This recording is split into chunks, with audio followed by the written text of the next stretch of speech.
There is a teaching in the oldest Buddhist texts that treats human suffering with the precision a doctor applies to an illness, naming the mechanism, identifying the cause, describing the cure. 2,500 years ago, the Buddha organized this teaching into 4 parts. The first named what is actually happening when life feels the way it often feels. The second identified the cause. The third confirmed that the cause can cease. The fourth described a path, 8 specific practices. Each one cultivated the way a farmer cultivates a field. This video follows those 4 parts through 6 lives, drawn from those same texts. A woman whose grief drove her to madness, and what the teaching gave her when everything else was gone. A king buried to his neck in a charnel ground who maintained, in that exact darkness, a quality of mind his captors had no means of reaching. A farmer who stood in his own field and recognized the entire path in the language he had worked in his whole life. A wandering stranger who spent years walking toward a teaching he couldn't name and found it in a potter's house on an otherwise ordinary evening. By the time this ends, all 4 parts will be clear, applicable to the particular shape of your particular life, starting from exactly where you are. Find a comfortable position wherever you are, and let this be slow. The teaching carries no urgency at all. It has been here a very long time.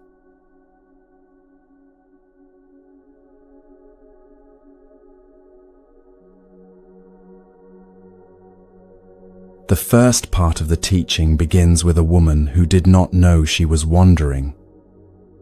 Her name was Vasithi.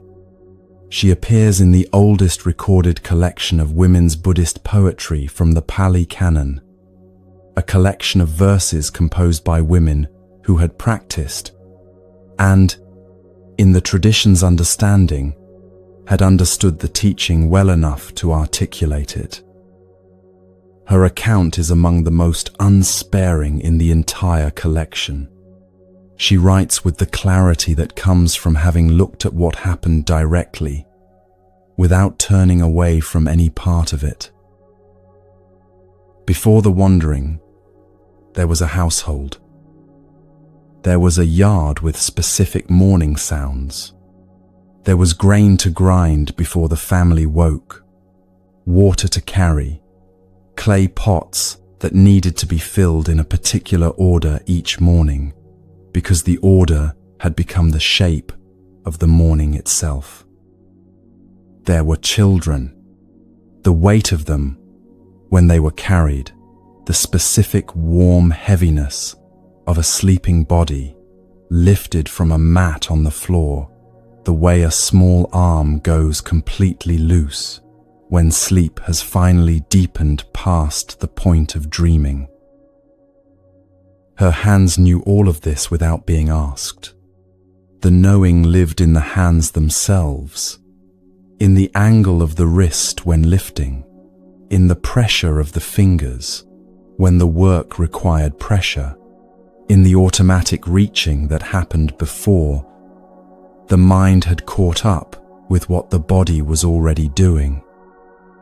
For years, those hands had a purpose that never needed to be explained or justified, because the purpose was simply there, waking with the sun, present through all the hours between rising and sleep. There was the specific texture of raising children across the years, the way they went from being carried to walking beside her, from needing everything to needing different things, from one form of dependence to the next. Each year, the household rearranged itself around where they were. The food changed as their appetites changed. The sounds in the yard changed as the games changed. The evenings changed as conversations became possible that had not been possible before. A household with children in it is a living thing, something that continuously adjusts to the particular shape of the lives being lived inside it. And the woman at the center of all that adjusting adjusts with it, so gradually and so completely that she becomes, without noticing, a person whose entire inner organization has grown around the children's presence.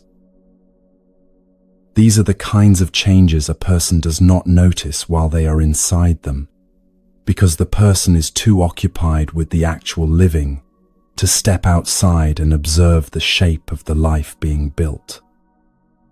The shape only becomes visible from outside, and she was about to be outside it. Then one child died, then another, then the youngest. Vasithi's poem does not describe the manner of each death. What it describes is what the losses produced inside her, and what they produced was grief in a form she could neither hold nor name. The coherence of her inner life dissolved the way a structure dissolves when the thing holding it together is suddenly and completely gone. She wandered. She moved through roads and fields and towns for weeks without knowing she was moving. She did not choose a direction. She did not register hunger or cold. She did not notice that her clothing had come undone, or that people moved out of her path as she came near them, or that days were passing around her like weather she was no longer part of. The mind that organizes itself entirely around certain presences, the morning voice of a child, the weight of a body held against the chest, the daily rhythm of care for lives that depend on that care, loses its organizing center when those presences are gone. What remains keeps moving, keeps reaching, keeps searching the space where the presence used to be, because searching was what the life required, and the life has ended, but the searching has not received the instruction to stop. The wandering was coherent in exactly this sense, a mind continuing to do what it had been built to do, in conditions where what it had been built for was no longer there to be found. She moved through the responses of the people she passed without registering them. Some were afraid. Some mocked her. The fear and the mockery came from the same place. A person whose grief had exceeded the ordinary social container was asking something of those who witnessed her that most of them had no means of giving. The ordinary social responses to visible suffering, comfort, advice, the suggestion that things would improve, were not adequate to what she was carrying, and most people, sensing this gap, moved away from it rather than toward it. She kept moving. She came eventually to the area near Mithila where the Buddha was teaching. The meeting the text's record is quiet. A woman who had been wandering for weeks came into the presence of a man who looked at what was in front of him without looking away from it. Every other person whose path had crossed hers in that time had managed their own discomfort with what she was carrying by moving past it, around it, or away from it. The Buddha looked at her the way a physician looks at a patient who has traveled a long distance to be seen, with full attention, without needing the person in front of him to be less ill than she was. There is something that happens when a person in extreme distress encounters that quality of steady attention. The Therigatha does not analyze it, but records the effect. She stopped. She sat. After weeks of roads and distances and people moving away from her, she came into contact with something that did not move away. And something in her recognized that this was what the searching had been unable to find in any town or on any road.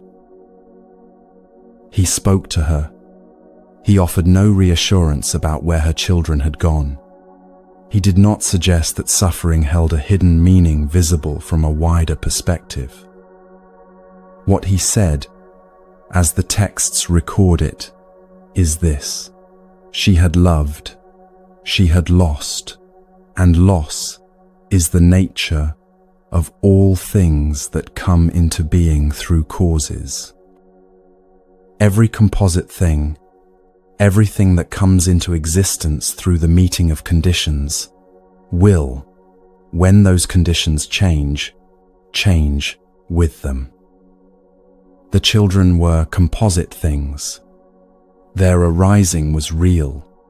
Their ceasing was real. Both belonged to the same truth. And the reaching, the weeks of road searching for what the hands had held, could change nothing of what was already unchangeable.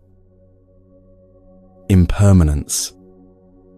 Every school of Buddhism across 2,500 years has returned to this word, because it sits at the center of what the teaching is attempting to address. Impermanence here carries no consolation inside it. It is the structural fact of conditioned existence, stated plainly as a description of how things actually are. To soften it would be to falsify it. What the Buddha offered Vasiddhi on that road was accuracy, and accuracy, in the Buddhist understanding, is the form care takes when comfort would require saying something less than true. The physician who names a condition clearly does not cause harm by naming it. The naming is the beginning of knowing what to do. Something shifted in Vasiddhi. The texts describe it as a return, the specific quality of a mind gathering itself back into coherence after having been scattered across weeks of roads. The grief was still completely present. What stopped was the particular quality of not knowing where to go that had been driving the movement, the directionless searching that had continued, because it had not been given a clear account of what it was doing and why it could not find what it was looking for. She listened, and over the following days, received the teaching in full. The grieving did not lift on any particular morning. What the canon records is a gradual process, a mind beginning to understand the mechanism of its own suffering, which is itself the first change the teaching produces. Understanding the mechanism does not immediately dissolve the feeling. It ends the confusion around the feeling, and ending the confusion changes what the feeling does inside a life. She requested ordination and practiced seriously over the years before composing the verses that bear her name. The poem does not beautify what happened. The children died, the madness came, she wandered, stated without apology, without framing that would make these facts easier to receive. The closing lines describe her mind as concentrated, freed, and clear. She says she has understood what needs to be understood. She is reporting a fundamental change in how experience was being met, a transformation in the relationship to circumstances that had not themselves changed. The children were still gone. The years without them were still the texture of her daily life. What had changed was the second layer, the mind's constant searching for what was no longer present to be found, the inability to let the grief be what it was, without simultaneously battling the fact that it existed. When that searching eased through understanding the mechanism of the reaching, rather than through suppression or forgetting, what remained was grief without the additional weight of fighting it. Grief that is met directly has somewhere to go. Grief with resistance layered through it keeps circling. The energy that might have allowed the feeling to move through and complete itself is instead consumed in fighting the fact that the feeling exists. Now the teaching itself can be named. The Buddha organized suffering into 3 distinct forms. Once heard, these 3 forms become recognizable in any ordinary week, in any life. The first is the most obvious: plain pain, grief, illness, loss, the specific ache of something ending without warning, the weight of a conversation that leaves a residue lasting for days. This form announces itself without ambiguity. It arrived for Vasiti in a sequence that left no room for adjustment. For most people, it arrives in smaller doses, spread across the years, but the quality is the same. Something that was present is no longer present, and the fact of its absence cannot be argued with. The second form lives inside pleasant experience as much as painful experience. You are sitting at a table with people you love, and somewhere in the quality of that evening is the awareness that it is already becoming the past, that these people will change, that this hour will not come again in exactly this form. The pleasure is real. The awareness of impermanence riding alongside it is also real. Both occupy the same moment. Every parent who has watched a child sleep has felt this.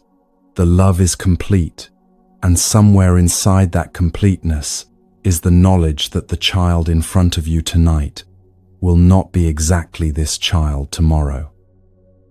The years pass as they are being lived, and the living and the passing are simultaneous.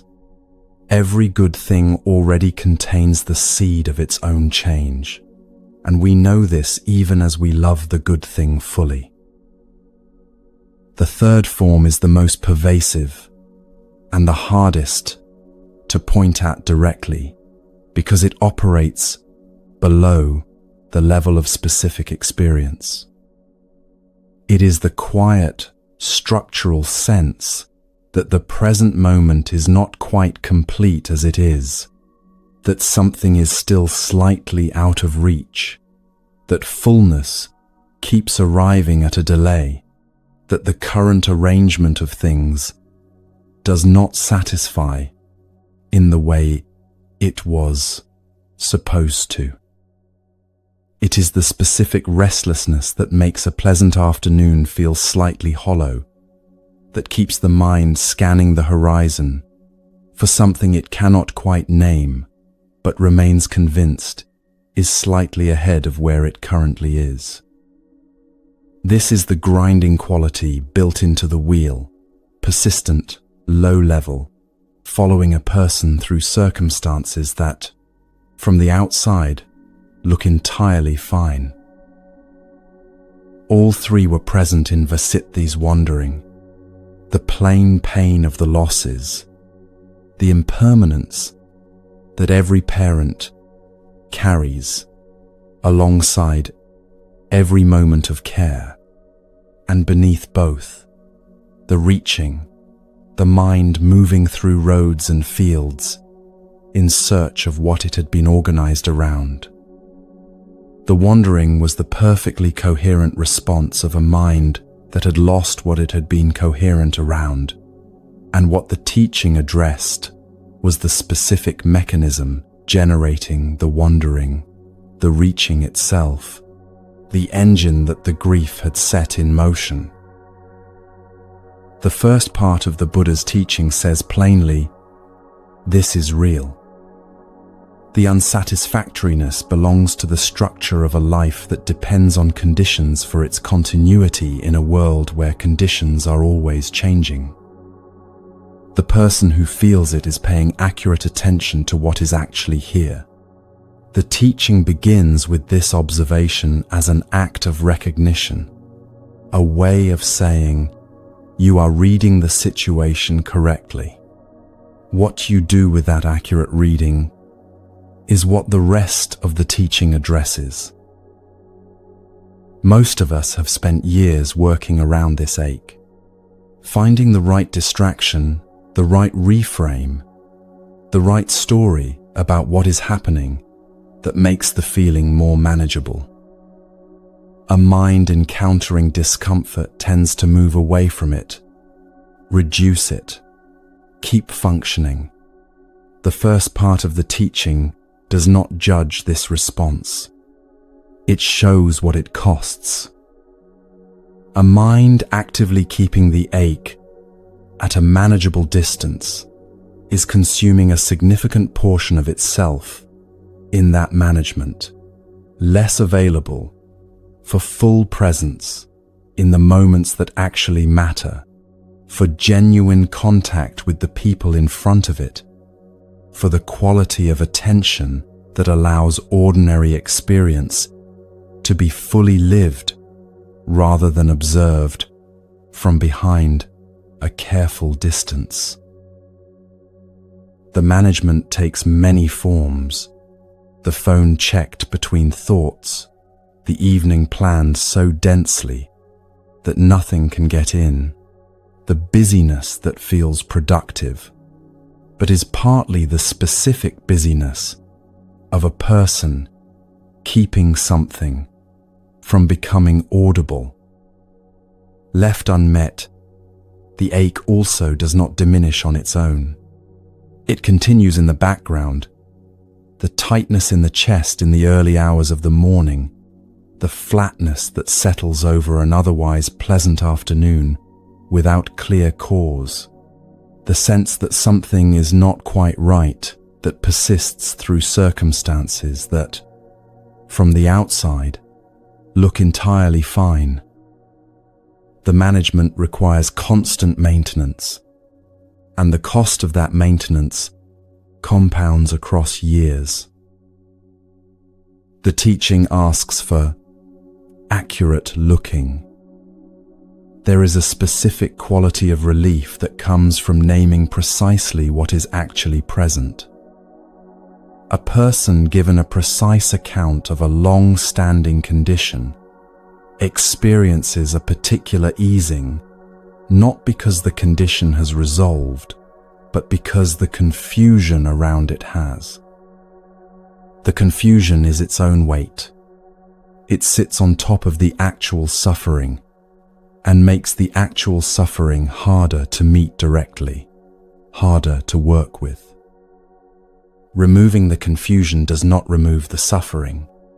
It makes the suffering workable, and workable is where everything else in this teaching begins. What working with the first part of the teaching actually looks like in a life is worth being specific about. Looking directly at suffering means recognizing its form accurately. This is grief. This is the awareness of impermanence. This is the structural restlessness of a mind encountering the nature of conditioned experience. That recognition is quieter than it sounds. It is the difference between being inside the grief and the story about the grief simultaneously, and being inside the grief while the story slows down enough to stop generating its own additional suffering. The story, the version of events the mind keeps narrating, explaining, building the case for, adds its own weight to what is already heavy. A story about grief can insist that the grief means something permanent about the future, or about the reliability of love, or about the person's capacity to survive what they are currently surviving. The grief itself carries none of those insistences. Seeing the story as a story does not eliminate the grief. It stops the story from multiplying the grief. Vasithi did not arrive at clarity by working harder at her grief. She arrived at it by understanding what the grief was doing and what she had been adding to it, the layer of resistance, the searching for what could not be found, the motion that continued because the life had trained her for motion, and the life's organizing purpose was gone. Understanding what is happening is always prior to knowing what to do about it. That sequence is built into the structure of the teaching itself. First, see accurately, then understand the cause, then recognize that the cause can cease, then walk the path. The first step, seeing accurately, is where everyone begins, regardless of how much or how little practice they have done.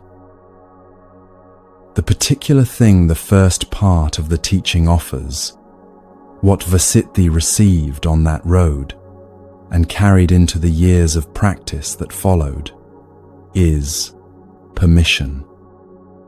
Permission to let what is difficult be difficult, without adding to the difficulty the weight of fighting the fact that it is difficult at all.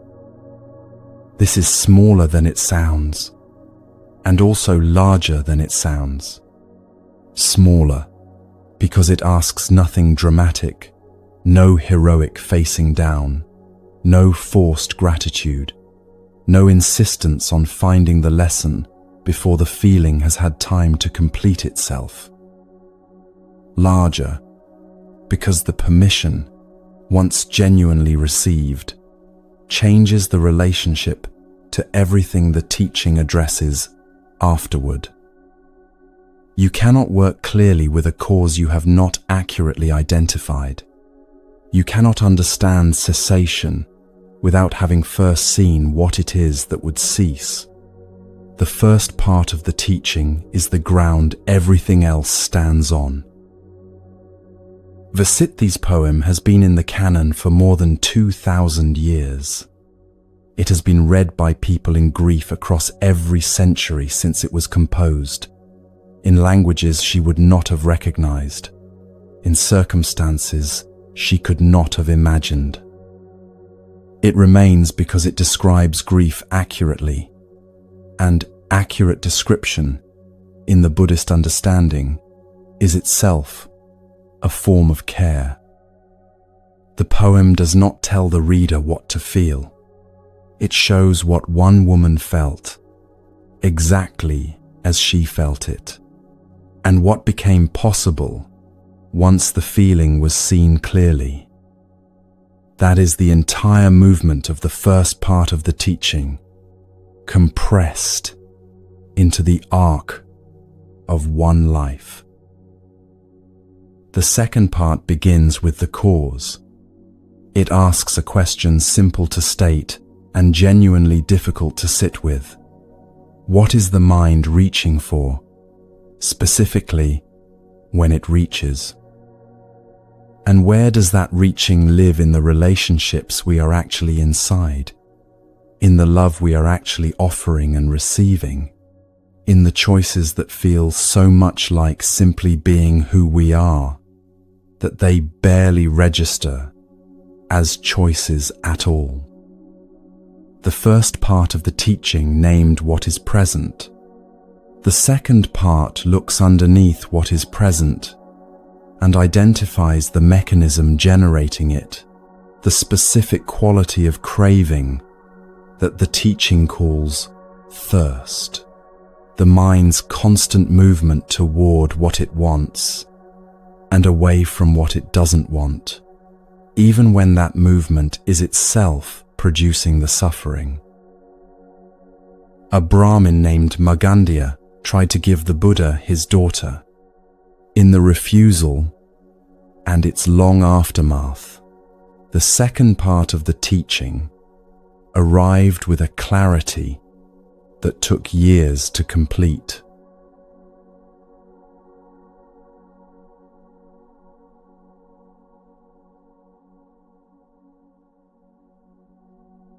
Magandia was a Brahmin of standing in the town of Kamasadama, and he had a daughter whose beauty had been remarked upon across the region for years. He had refused many offers for her. This refusal came from a conviction he had carried quietly. The person who would be worthy of her had not yet appeared. The refusals were, in their way, a form of love. He believed something adequate to what his daughter was would eventually present itself, and he was prepared to wait. One morning, walking outside the town, he saw the Buddha seated at the edge of a path. What he saw in the man's bearing stopped him. There was a quality of absolute stillness in how the man sat, the specific stillness of someone who had arrived somewhere and had no need to be elsewhere. Something in Magandia recognized this quality as the thing he had been holding the space for. He turned and walked back to his house immediately. He returned with his wife and his daughter. He introduced them with the warmth of a man delivering something he has held in careful trust for a long time to the person it was always intended for. He made his offer with a full and completely sincere heart. The Buddha looked at the daughter without desire. He then spoke about what the mind does with beauty. When it encounters it, it reaches. He described 3 forms of this reaching: toward pleasure, toward the continuation of what is pleasant, away from what is unpleasant. He said that satisfying these forms of reaching does not end them. It satisfies this instance. The reaching itself persists and will arise again in the same form or another.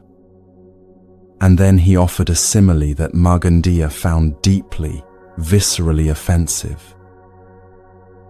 He described a leper, a man whose wounds had gone open across his body, the skin broken, the flesh beneath exposed. This man sits at the edge of a fire pit. He thrusts his open wounds toward the heat and scratches them at the same time. The heat brings a specific kind of relief. Warmth on raw skin produces a sensation that interrupts the itch for as long as the heat is present. The scratching intensifies this relief momentarily, but the scratching deepens the wound. The relief depends on the wound remaining a wound. Move the leper away from the fire, clean the wounds and treat them properly, and the relief produced by the heat becomes unnecessary because the condition requiring it has been addressed at its root. But the leper at the fire would resist being moved. The relief feels real. The alternative feels like deprivation. This, the Buddha said, is what craving does. It provides relief of a kind that maintains the wound requiring relief. Each satisfaction produces the next wanting. The sequence never completes itself, because the mechanism was not designed to complete, it was designed to continue. A person embedded in this mechanism offered the possibility of a different relationship to experience, will receive that offer the way the leper receives being moved from the fire, as a loss, as deprivation, as something to resist. Markandeya left in anger. His daughter was not named in the simile, but the implication had landed with full force. He had offered something he valued completely and received in return a teaching about the nature of valuing itself. His anger was the entirely predictable response of a mind that craving was protecting from a teaching about craving. The texts record what followed across the years. His daughter, whose name was Markandeya, eventually became one of the wives of King Udana of Kosambi. She was beautiful and intelligent, raised by a father whose years of careful refusal had communicated, clearly and repeatedly, that she was something exceptional, deserving the best the world could offer. She arrived at the king's court carrying this understanding of herself, and she was not wrong about the specific facts of it. She was exceptional. The king prized her. She had standing, comfort, and the king's attention. By every external measurement available in her world, she had what she had been raised to believe she deserved. And it was not enough. The king had other wives, and the other wives diminished her in her own understanding, from the center of everything to one among several. She was given the best the king's court could provide: fine rooms, attendants, clothing, food, and the genuine regard of a man of power. Each of these was real. Each provided the kind of relief the fire always provides. And the relief, in every case, required the wanting to remain active in order to be felt as relief at all. A person who no longer wanted the king's favor would not experience his favor as a gift. The pleasure of possession depends on the existence of the craving for possession, and the craving, once fed, simply takes a new form. What she wanted now was not merely the favor, but the exclusivity of the favor. What she wanted was to be the only one, and that wanting could not be satisfied without generating the next, sharper version of itself. She used her position. She arranged for people in the streets of Kosambi to abuse the Buddha as he walked through the town, calling after him, insulting him publicly, creating an atmosphere of hostility around him wherever he went. This is recorded in the Dhammapada commentary as a consequence of the long arc that began the morning her father made his offer. The anger Markandeya carried from that morning had moved through the years and had settled in his daughter as a specific quality of resentment toward the man who had refused what her father offered. She could not have articulated this connection. The link between her father's wounded pride and her own actions years later was not visible to her as a link. This is one of the ways the teaching on craving is most precise. The mechanism operates largely below the level of conscious awareness, shaping choices that feel like free decisions, while being thoroughly conditioned by what the craving has been doing across years of a life. The harassment continued for a time. The Buddha's disciples were distressed by it, and he responded by walking them through a sequence of questions that led them to see that adding their own agitation to the agitation around them compounds, rather than reduces it. But the more significant moment in this longer arc belongs to Margandi herself. She was eventually brought, through events the texts do not detail, into a genuine encounter with the teaching she had spent years opposing. What this encounter required of her was the willingness to hear what the teaching actually said, rather than to continue hearing what she had long decided it had done to her family. She had spent years living the illustration the Buddha had given her father. She had sat at the fire pit, and the fire had brought the kind of relief the fire always brings, temporary, dependent on the wound remaining open, requiring constant renewal. The king's favor was real. The comfort it provided was real. What it could not provide was the cessation of the wanting, because no external arrangement has ever been capable of providing that. She had been given persuasive reasons to believe otherwise, and the years had quietly demonstrated the limits of those reasons. Now the teaching itself can be named. The second part of the Buddha's teaching identifies the cause of the suffering described in the first part. The cause is craving. The specific quality of reaching the teaching calls thirst. The word thirst is precise in a way that desire or wanting are not.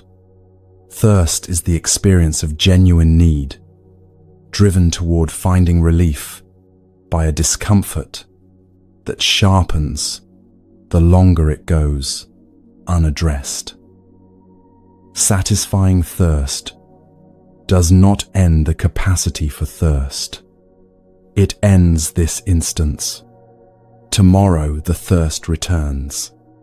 The teaching uses this word because it names the quality accurately. The reaching is driven by an absence, not simply inclined toward something pleasant.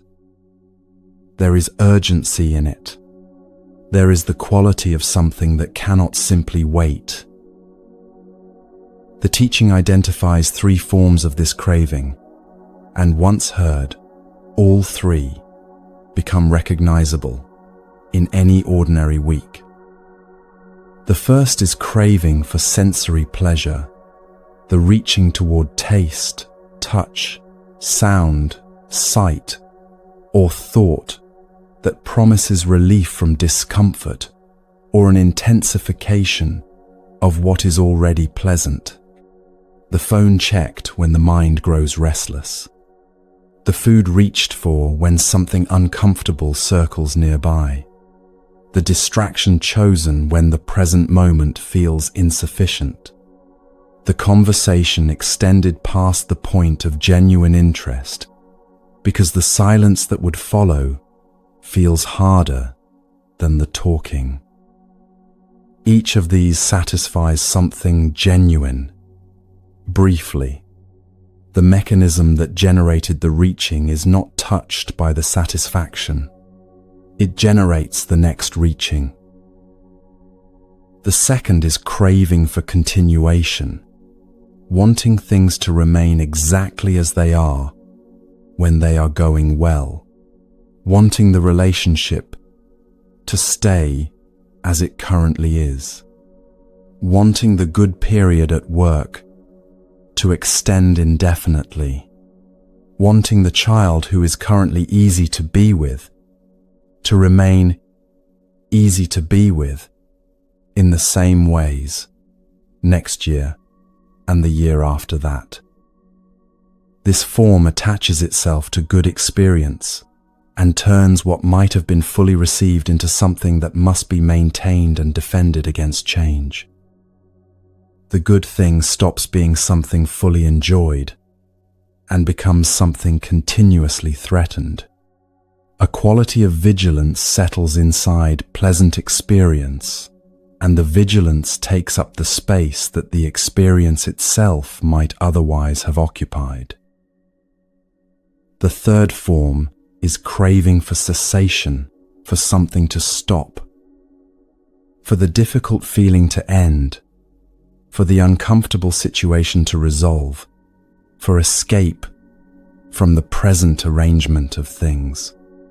This form is easy to miss because it sounds like reasonable preference.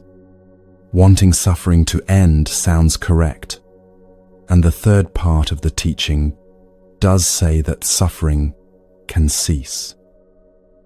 The distinction the teaching draws is between the cessation of the craving that generates suffering and the escape from suffering while leaving the craving intact. One addresses the root, the other manages a symptom while leaving the condition in place. Gandhi's life illustrated all three: the reaching for what the king's favor could provide, the demand that the favor be exclusive and unchanging, and beneath both, the craving for the ache of never quite being enough, of having something she deserved, refused from the very beginning, to simply stop. The harassment of the Buddha in Kosambi was, at its root, that third form, the attempt to make the source of a long-standing discomfort disappear from the landscape of her life entirely. It produced nothing of the kind. The discomfort was not located in the Buddha. It was located in the mechanism itself, and that mechanism traveled with her wherever she went.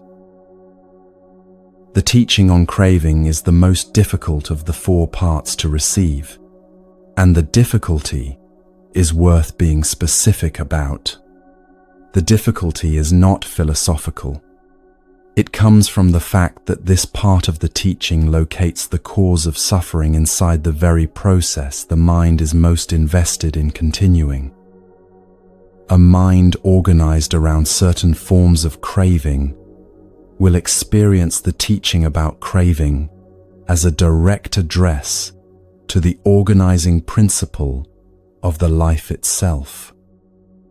This is what Magandia experienced on the road.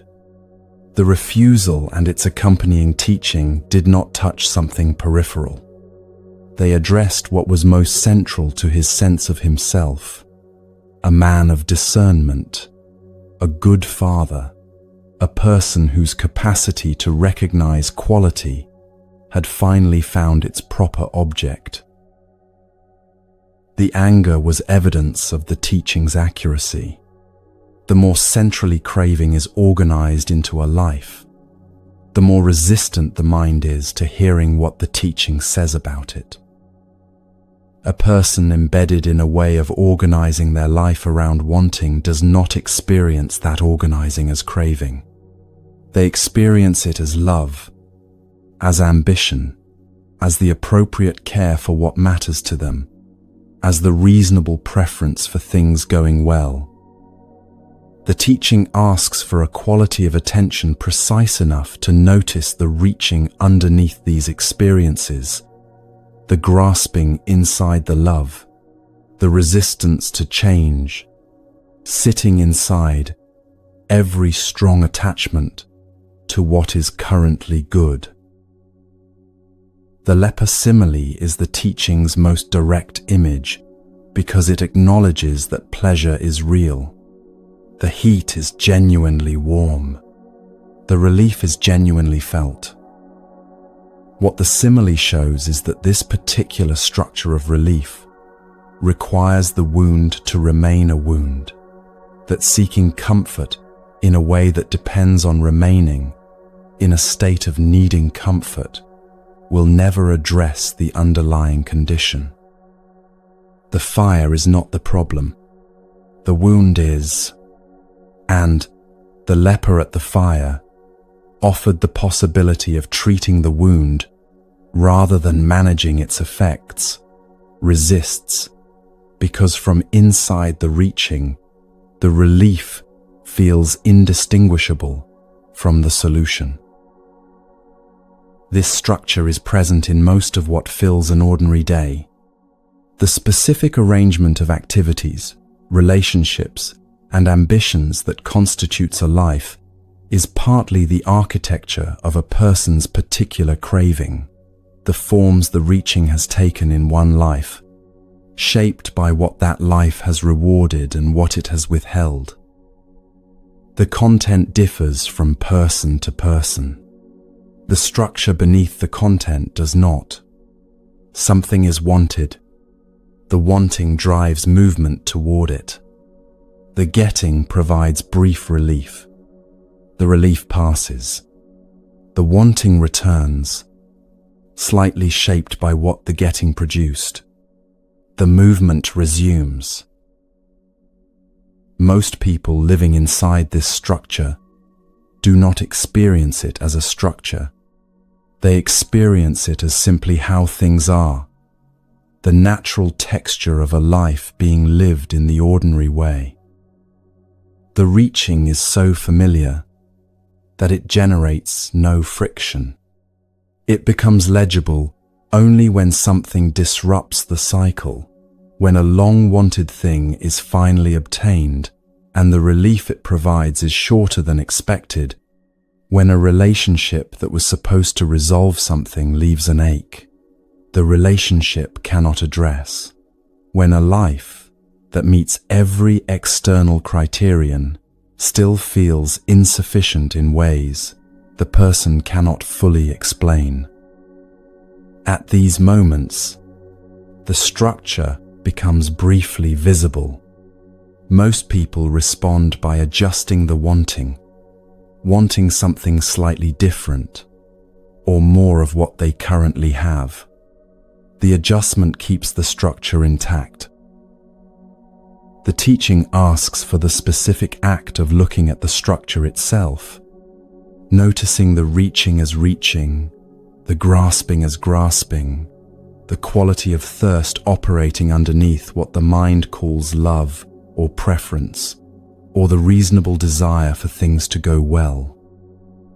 This noticing does not require dramatic renunciation or the abandonment of what matters. It requires the kind of attention that can distinguish between the person loved and the craving for that person to remain exactly as they are, between the work that genuinely matters and the craving for that work to be recognized in specific ways, between the life being lived and the persistent insistence that the life be slightly other than it currently is. The value in the second part of the teaching is worth naming directly. The cause of suffering has been located inside a process that is observable. What can be observed can be worked with. The cause is not located in circumstances, in the wrong relationship, or the arrangement of things that must change before relief becomes possible. It is located in the quality of the reaching itself, which means the path towards cessation does not wait for the circumstances to improve. It requires understanding to deepen, and that deepening remains available regardless of what the circumstances happen to be doing. Magandia's anger on the road was not the anger of a bad man. It was the anger of a man in whom craving was operating completely enough that a teaching about craving produced, on first contact, exactly the resistance the teaching had described. He was inside the mechanism while hearing a description of it. Most people are. What the second part of the teaching offers is not an immediate exit from the mechanism, but a beginning of seeing it clearly, noticing the reaching as reaching, in this conversation, in this moment of wanting something to be different, in this quiet scanning of the horizon for what is just slightly ahead of where things currently are. The noticing creates a gap. The gap is small, and the gap is everything the third part of the teaching works with. A king was buried to his neck in a charnel ground. His captors had removed his kingdom, his freedom of movement, and everything the world uses to measure whether a life is going well. What they found when they returned, what had persisted through the darkness, the cold, and the smell of death around him, is the third part of the teaching given its most complete and unsparing demonstration.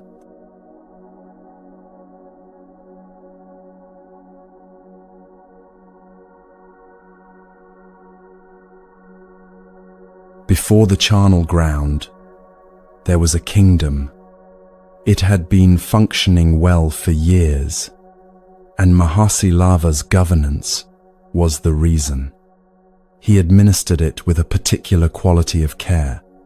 He held ministers accountable, directed the treasury toward his people's welfare, and made decisions that required absorbing political difficulty rather than choosing the convenient path. He was not a figure of legend in the way that legend tends to idealize its subjects.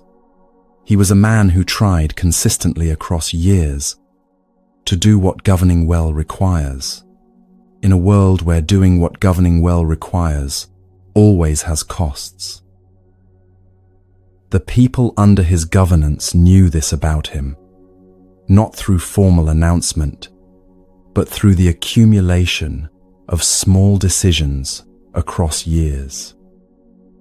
A court case decided in favor of the person without standing, rather than the person with influence. A public project funded from the treasury that served those who could not petition for it themselves. The quality of a ruler who has decided that governance is something done for others, rather than something done for oneself, shows up, over time, in the texture of ordinary life. The texture of life in Mahasilava's kingdom reflected this. The ministers he eventually dismissed had been taking bribes. He examined the evidence carefully, gave the process the time it required, and expelled them from their positions when the evidence was clear. It was the correct decision. It was also the decision that unraveled everything he had built. The expelled ministers traveled to the king of a neighboring territory and offered him something of precise value, detailed knowledge of Mahasilava's court, its defenses, its rhythms, the specific vulnerabilities in its structure. They had this knowledge because they had served closely for years. They spent it without hesitation. The neighboring king listened, understood what was being handed to him, and moved his army. The conquest was swift. Mahasilava was captured and brought before the conquering king. He arrived without the resources that make defeat bearable. No standing, no leverage, no allies within reach. The conquering king assessed him with the eyes of someone calculating what use a defeated ruler still serves, and arrived at a decision more elaborate than execution. Mahasilava was taken to the royal charnel ground, the place outside the city walls where the dead were left to decompose, and buried upright in the earth, to the neck. The soil was packed around him to the level of his shoulders. His head remained above the surface. He was left there as the light drained from the sky. The charnel ground outside an ancient Indian city was a place of active decomposition, the smell of organic matter returning to soil, the sounds of animals that moved through it after dark, because the dark offered what they needed. Jackals came regularly. Wild dogs came. The smell was constant and did not vary with the time of night or the season. For a man buried to his neck in such a place, unable to move any part of his body except his head, with darkness settling around him and the sounds of what was approaching from every direction, the hours ahead were a confrontation with the most fundamental human fears, delivered in their most complete form. What the texts record he did in those conditions is worth receiving slowly. He entered into the practice of loving kindness, the deliberate cultivation of goodwill, extended outward toward all living beings, beginning with himself, then to those nearby, then to strangers, then to those who had caused him harm, and finally, without limit or exception, to all beings in every direction. This practice is usually described in conditions of voluntary stillness, a quiet room, the floor of a forest monastery, a meditation hall. Mahasilava practiced it buried to his neck in a charnel ground. He extended that goodwill to the ministers who had brought about his capture, to the king who had ordered this, to the jackals moving through the darkness, outside and around him. Loving kindness in the Buddhist understanding is not a performance of warmth toward people who have done real harm. It is the specific orientation of a mind that has released its grip on wanting harm to come to those who caused harm. It does not revise the facts. Mahasilava's kingdom had been taken through betrayal. This remained entirely true, and the practice did not require pretending otherwise. What it addressed was the mind's habitual response to those facts, the compulsive activity that constructs resentment, rehearses grievances, generates images of what justice would require, and consumes attention in interior work that cannot change anything already occurred. When the practice is genuine, that activity quiets through a reorientation of where attention rests, rather than through suppression. The night moved forward around him. The sounds came closer, and then receded, and then came close again. What the nature of the practice implies, though the texts do not narrate his internal experience, is that the hours were spent in sustained, active, interior work, the mind fully occupied with the direction it had chosen, rather than with what the situation would ordinarily generate. Extending genuine goodwill to the ministers required holding them in mind as beings who had acted from fear, from wounded pride, from the ordinary human calculation of self-interest, beings capable of harm precisely because they were caught in the same mechanism of craving and self-protection that produces harm in any life. This is what the practice is for. Releasing the grip that keeps the mind locked onto what it has decided is responsible for its suffering, and returning attention to what is actually present in this moment, in this circumstance, with this darkness and these sounds and this particular patch of sky visible above. The fear was real.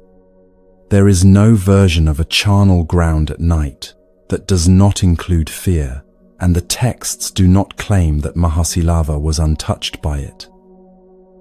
What the practice offered was a specific relationship to the fear, meeting it as one more condition present in this moment, rather than as a signal requiring immediate escape from what generated it. The difference between these two relationships to fear is practically significant. A mind that fear drives cannot use its attention for anything other than managing the fear and scanning for additional threats. A mind through which fear passes remains available to what else is present: the ground beneath him, the patch of sky visible above, and eventually, in the deep hours of the night, the sound, and then the proximity of a jackal coming close. At some point in the darkness, that jackal approached him. This is not a symbolic detail inserted by later tradition. Jackals came to charnel grounds because charnel grounds contained food, and a man buried upright in the earth was a presence that would attract investigation. The jackal came close and sniffed at his face. Mahasilava, in a condition of attention sustained through hours of practice, turned his head slowly and closed his teeth gently on the jackal's ear. The jackal pulled sharply back. In pulling, it disturbed the earth packed around the king's head. The disturbance was small, a loosening in the compacted soil at the surface around his neck. Over the hours that followed, Mahasilava worked this loosening with the only part of him that could move: his head, his neck. The soil worked slowly and without the kind of urgency that would pack it tighter, gradually gave way. The night was long enough for what the process required. Before the sky began to lighten, he had freed himself from the earth. He did not move toward escape. When he emerged, he walked to the palace. When the conquering king was told that his prisoner was at the gate requesting an audience, he agreed to see him out of a curiosity that had no ready framework for what was being described. Mahasilava entered and stood before the man who had ordered him buried. He did not carry grievance in his bearing, or the particular quality of a man arriving to settle a score. He offered a teaching about governance, that a kingdom built on betrayal will be betrayed in turn, that the ministers who brought intelligence against one king will carry it against another, that stable rule has its foundation in the quality of what a ruler does with power rather than in its accumulation. The conquering king listened carefully. What was in front of him was a man who had spent a night in a charnel ground and arrived at the palace the following morning, carrying neither bitterness nor urgency, only what was true, offered plainly, without the quality of someone expecting anything in return. He was persuaded in the way a person is persuaded when they encounter something solid, through the quality of what was in front of him rather than through the force of the argument. Mahasilava was restored to his throne. The restoration is not the center of what this story carries. Had Mahasilava been killed at the gate, The third part of the teaching would have been no less demonstrated by the night he spent in the charnel ground. Cessation is not defined by what circumstances produce afterward. It is defined by what the mind does with what is present now. The restoration shows what becomes possible when a person operates from that quality of mind. The night in the charnel ground shows what the quality itself actually is. Now the third part of the teaching can be named. The third part says that suffering can cease. This claim requires care in the receiving, because what it means and what it sounds like are genuinely different. It does not mean that painful circumstances will be removed from a well-practiced life, or that equanimity produces pleasant feeling in difficult situations. What it says is more specific.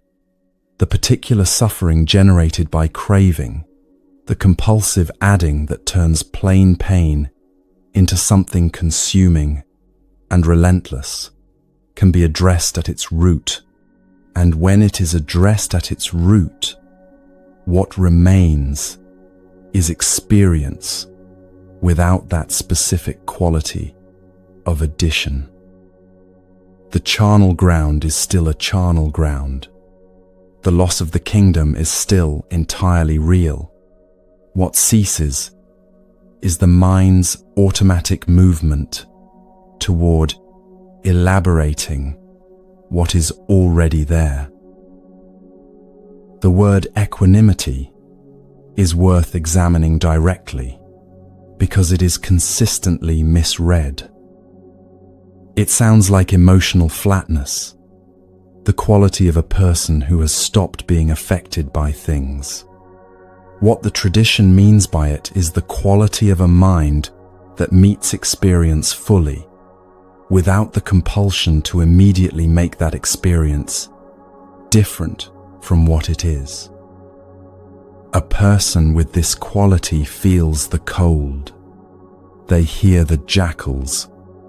They know their situation with complete accuracy. What they do not have is the automatic machinery of thoughts about how the situation ought to be otherwise, who is to blame for it being this way, and what would constitute adequate redress. Mahasilava in the charnel ground had the full weight of the first kind of experience. The second kind was largely absent. The absence of the second kind is what the word cessation actually names. This distinction shows up in ordinary life in forms far smaller than a charnel ground, and the teaching intends for it to be recognized in those smaller forms. Consider the experience of making an error at work, something missed, something said badly in a meeting in front of colleagues. The plain experience is specific and immediate. The flush of embarrassment, the awareness of having failed at something in public, the knowledge that consequences follow. What ordinarily follows, so automatically that most people experience the whole sequence as a single unbroken event, is an extended interior narration. What this reveals about competence in general, whether it reflects inadequacies others have been noticing for longer than this particular moment, how far the consequences will extend.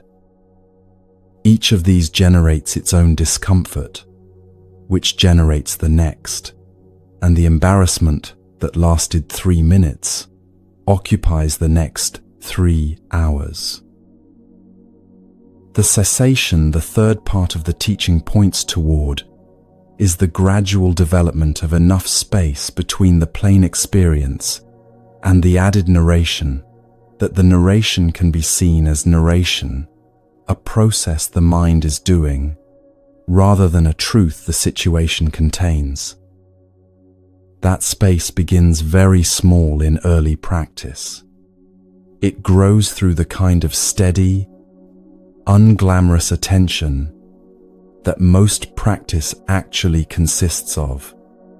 As it grows, what a difficult moment does to the rest of the day begins to change.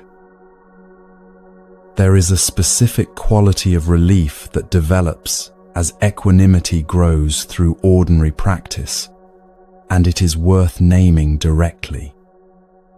The relief arrives as the noticing, in a moment of difficulty, that the familiar spiral either did not begin or began and was seen before it had run its full course. This noticing, which feels small from inside it, represents a fundamental shift in the relationship between the mind and its own activity. The mind that notices the spiral starting can choose, in that moment of noticing, whether to follow it. The mind that does not notice cannot choose. Equanimity begins in the gap between the impulse and the action that follows from it, and it grows as that gap becomes more consistently available. Most people have experienced this in moments of genuine presence, a conversation in which they were fully absorbed, a task that held their attention so completely that the habitual mental machinery quieted on its own. The practice is the deliberate cultivation of that quality, rather than waiting for circumstances to produce it by accident. The third part of the teaching also carries something specific for the person currently inside a situation that cannot be changed. Some situations are simply what they are. Some losses are not recoverable. Some circumstances will not improve, regardless of what the person inside them does. For these situations, the third part of the teaching does not address the circumstances. It addresses what the mind does with the circumstances. In situations where the facts are fixed, changing what the mind does with those facts is the specific form of relief available. The suffering that belongs to the facts is what it is. The suffering that comes from the adding, the mind's constant movement of wanting the facts to be other than they are, the replaying and the wishing and the construction of a case against how things have turned out, can be worked with. The Buddhist teachings claim is that this second form of relief is the deepest relief available under any conditions, because it addresses the mechanism that generates suffering regardless of what external conditions happen to be doing. The third part requires a particular kind of courage to receive, and this is worth being honest about. The first part asked for honest acknowledgement of what is actually present. The second part asked for honest attention to the mechanism generating it. The third part asks for the willingness to trust that genuine change is possible, which means trusting something not yet fully experienced. For a person who has been carrying a familiar quality of suffering for years, this requires genuine openness, the actual willingness to entertain that the quality of experience can be different, rather than performed willingness that still expects to be disappointed. The familiar weight has become, over years, part of the texture of things. its disappearance cannot be fully imagined from inside it. The teaching asks for trust in the direction before the destination is visible. Mahasi Lava's story is useful precisely here, because it shows where the quality that carried him through the charnel ground came from. The texts describe him as someone who had governed with genuine care across years, which means someone who had been practicing in the context of real decisions with real consequences, the specific orientation of a mind more interested in what is right than in what is comfortable or advantageous. The charnel ground was where that practice was tested in its most extreme form. It held because it had been built through such ordinary moments. The daily choice to absorb difficulty rather than take the convenient path. The consistent orientation of attention towards something other than its own protection and comfort. This is how equanimity develops in any life. It accumulates through small choices across ordinary days. The moment when the mind's first impulse toward defensiveness in a difficult conversation is noticed and not automatically followed. The moment when something goes wrong and the thought that wants to spiral into an extended story about what it means is seen as a thought rather than an accurate reading of the situation. These moments feel unremarkable when they occur. They generate no evidence visible from outside that anything of significance has happened. Their accumulated effect across months and years is what gets demonstrated when the charnel ground arrives, in whatever form it arrives. A common misreading of the third part of the teaching hears it as passive, as counsel toward accepting injustice without response. Mahasi Lava's behavior after his release addresses this directly. He did not disappear quietly. He walked back to the palace and offered a teaching that resulted in his reinstatement. The equanimity he demonstrated was the quality that made his action more precise and more effective. Action taken from rage tends to satisfy the emotional need of the person acting more reliably than it addresses the situation being acted upon. Action taken from clarity meets the situation as it actually is, with the full availability of attention, not consumed in the weather of craving and resentment. The third part has made its claim and offered its evidence. A claim with evidence is still not a practice. The question it generates, for anyone who has received it honestly, is the one Mahasi Lava's story makes inevitable. If cessation is genuinely possible, if equanimity is cultivated through ordinary moments, rather than arriving through dramatic spiritual attainment, if the adding that extends plain pain into something relentless is a process that can be worked with, then what does the working with actually consist of? What specific practices develop this quality?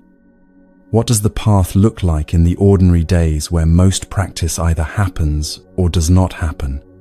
In conversations that go badly, in early mornings when the familiar restlessness arrives, in the daily work of moving through a life that contains, as every life contains, its full portion of difficulty.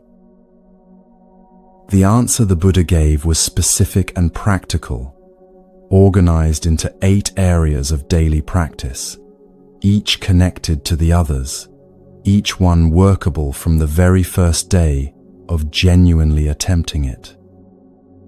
A Brahmin named Kasi Bharadvaja was standing in his field one morning when a wandering man came and stood at the edge of his land, waiting for food.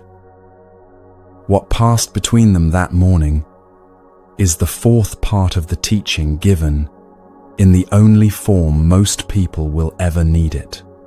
The language of work already being done, the soil already being turned, the harvest that a person who has spent their life cultivating things understands without needing to be told what cultivating means.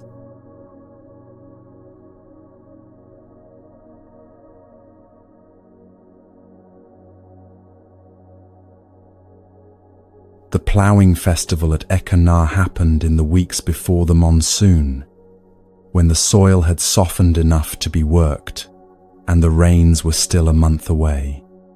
500 ploughs were in the field that morning, teams of animals moving along their furrows, workers following in rows behind them, the noise and smell of turned earth, thick in the air across the full width of the cultivated land, from its near boundary to where the tree line marked its far edge.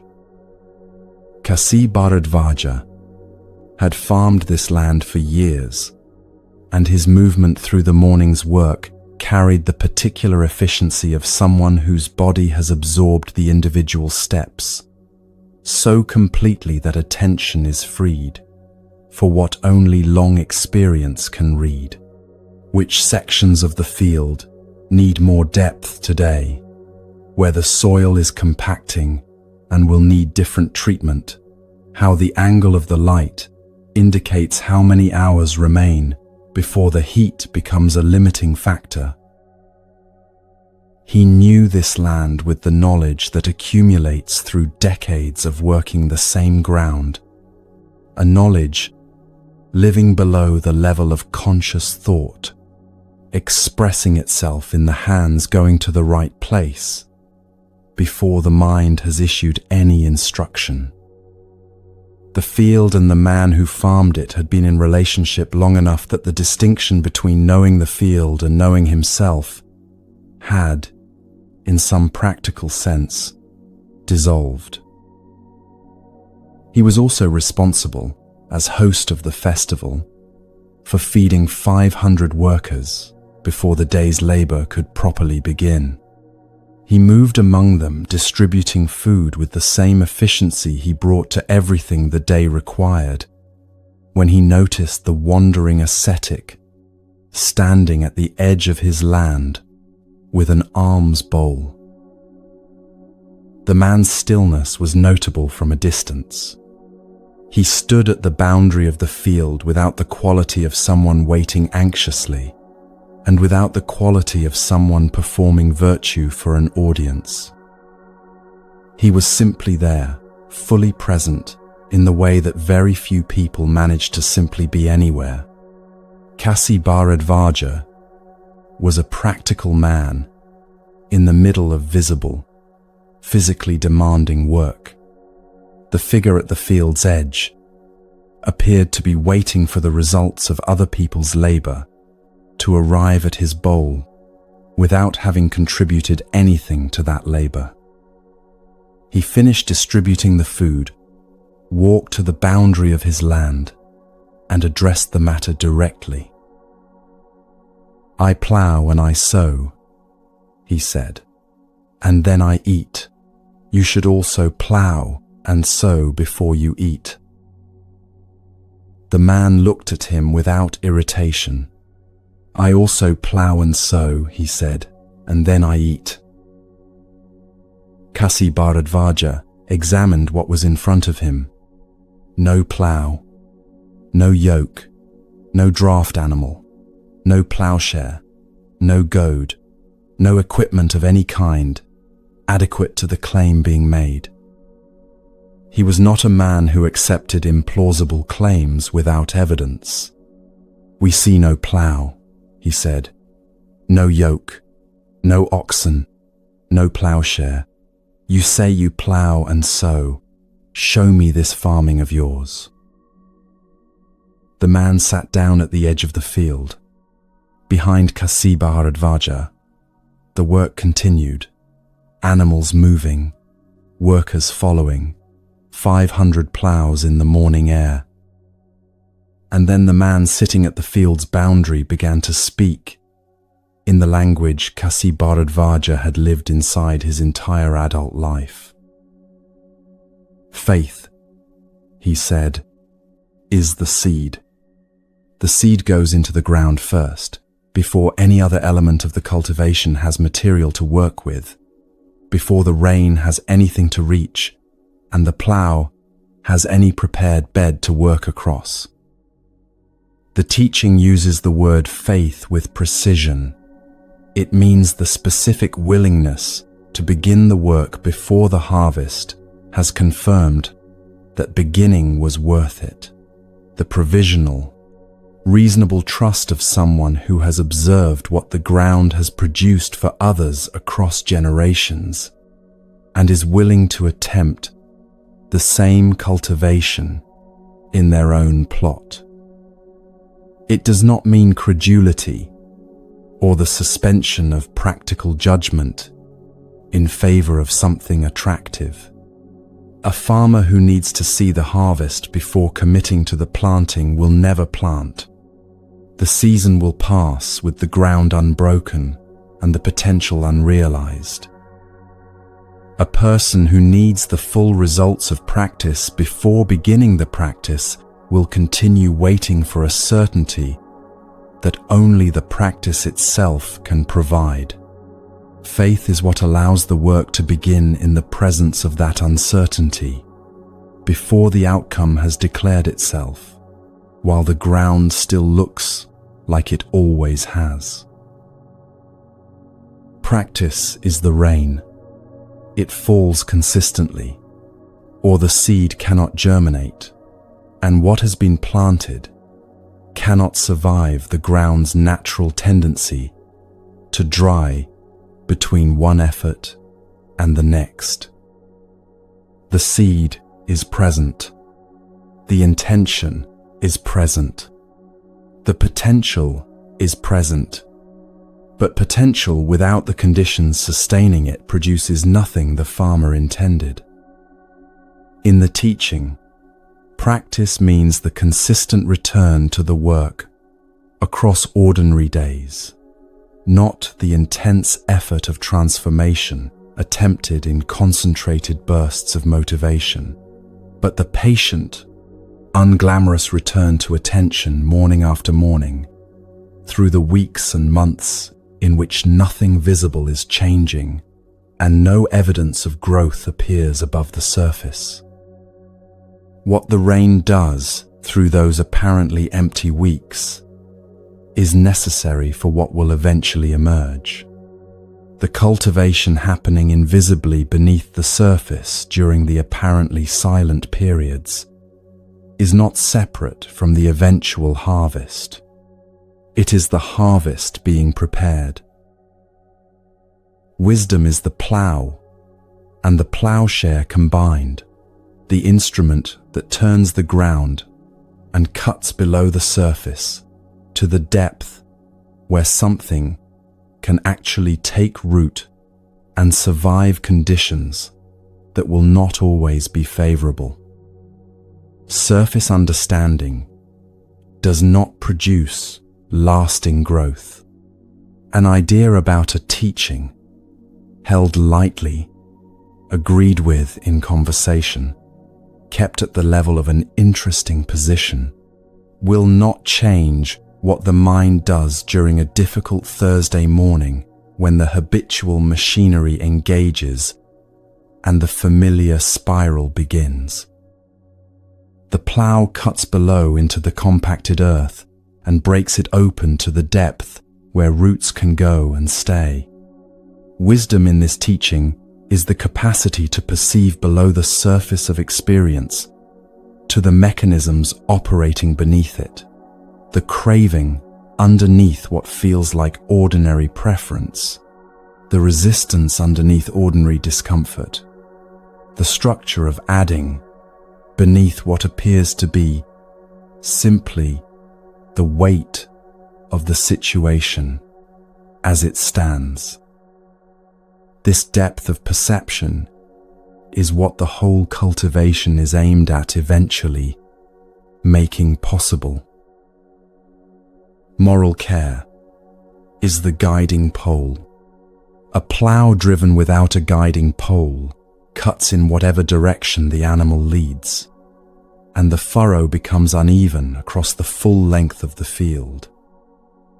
The ethical dimension of practice, how a person speaks, acts, and earns their living across the ordinary hours of ordinary days, provides the structural alignment that keeps everything else moving in a direction the cultivation can use.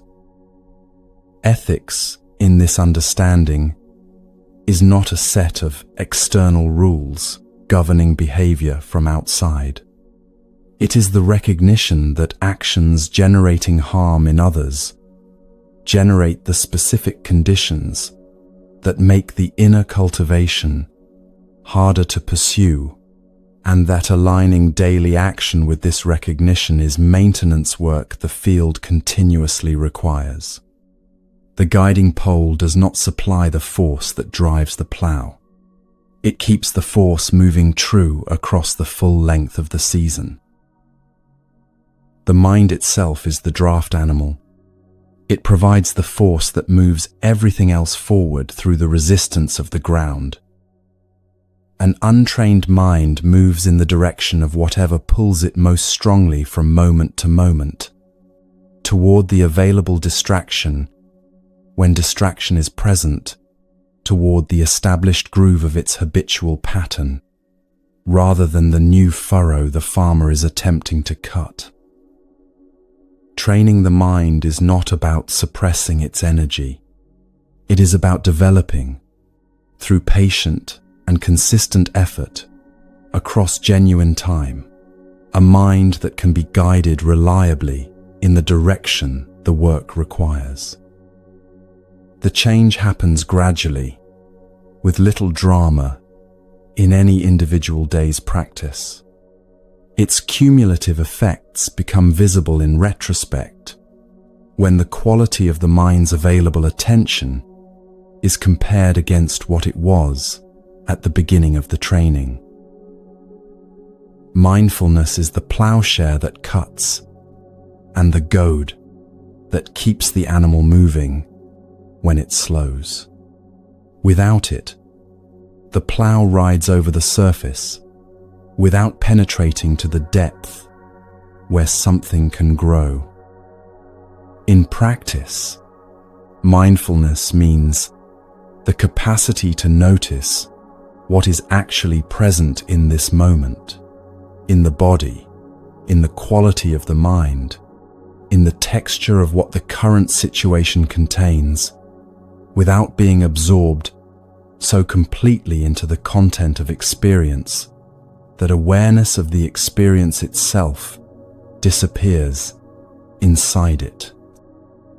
A person who is aware of anger as anger is in a genuinely different position from the person who is simply angry, because the awareness creates a gap between the arising of the state and the response the state would otherwise automatically produce. The gap is where choice becomes available. A mind without that gap cannot choose. It can only continue in the direction the momentum of its established patterns is already carrying it. Developing mindfulness is developing the gap. The gap, once established as a reliable feature of the mind's operation, changes the texture of every difficult moment that comes after. Careful speech is the binding that holds the equipment together. A plough whose components come loose during the work causes immediate damage and requires the work to stop before it can resume. What a person says and how they say it, its honesty, its care, Its attention to what the words do in the people who receive them determines whether the relationships inside which practice is embedded hold together or generate damage that takes attention and energy away from the cultivation itself. Practice does not happen in isolation from the daily texture of a life lived among other people. The binding keeps the equipment intact enough for the work to continue through the full length of the season, through the days when conditions are favorable and the days when they are not. Right action clears the weeds.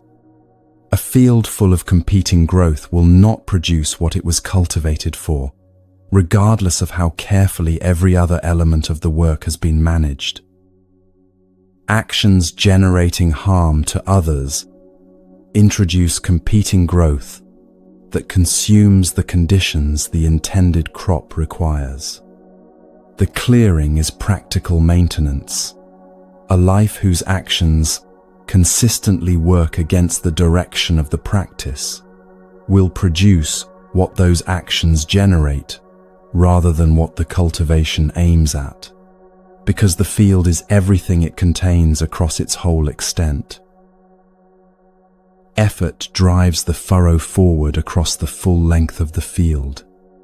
The teaching describes effort as operating in 4 directions simultaneously, not creating fresh conditions for harm when the impulse arises, releasing harmful conditions when they are already present, actively cultivating beneficial conditions when the opportunity exists, and maintaining beneficial conditions once they have been established. These 4 together constitute the work of every ordinary day. They produce no visible drama in any individual practice session. They are the consistent movement of the plough across the full extent of the field, season after season, producing what consistent cultivation produces. The harvest from this cultivation, the Buddha said, is freedom from the craving that generates suffering. Kasi Bharadvaja stood at the edge of his field and heard this entire account delivered in the vocabulary of his own work. He had not been given abstract philosophy held at a comfortable distance from the texture of a practical life.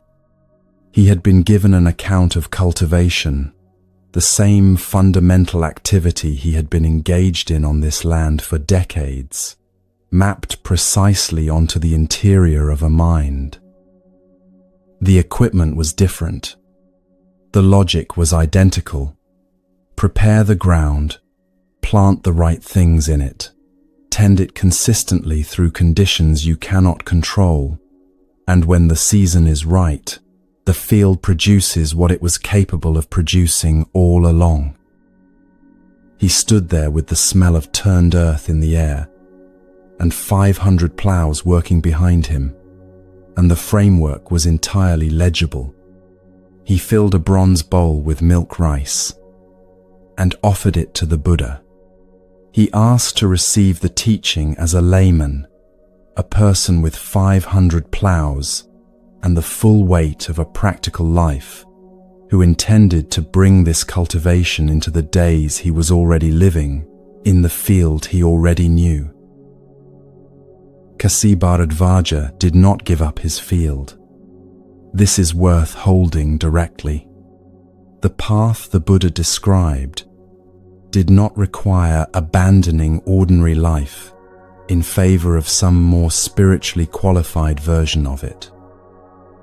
It required bringing a specific quality of cultivation into the life already being lived, to the conversation that is about to go badly, to the moment when the familiar machinery wants to engage, to the quality of attention available to the work currently being done and the person currently present.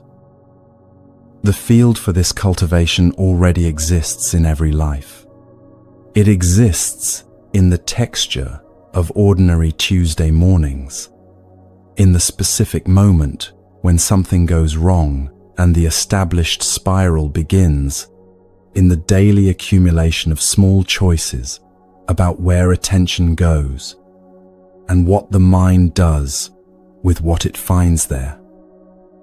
What the teaching provides is the seed, the rain, the plow, and the understanding of what the cultivation is for. The 8 areas of practice move across 3 broad territories that operate together and cannot be developed effectively in isolation from each other. The first territory covers how a person acts in the world: speech, physical action, and livelihood across ordinary hours. These 3 together determine the quality of the field in which everything else must grow. A person whose daily actions consistently generate harm to those around them is working in a field that keeps producing the specific conditions that make the inner cultivation harder. Speech that misleads, action that exploits, work that requires others to be damaged in its practice. Each introduces competing growth that consumes what the intended crop requires. The care brought to this first territory is the guiding pole, and the weeding brought into the full width of an ordinary life. It is the maintenance condition without which the rest of the cultivation cannot proceed cleanly, because what a person does with their body and voice across ordinary hours shapes the specific conditions in which the mind then attempts its own training. It comes first in the teaching structure, not as a moralistic gateway, but as the ground preparation that makes everything following it possible. The second territory covers the direct training of the mind, effort, mindfulness, and the development of sustained attention. This is the consistent rain and the sharp plowshare applied to the interior of a mind that has been running on its habitual momentum, largely unexamined, for most of its life. What this training requires in practice is less dramatic than it tends to sound when stated formally.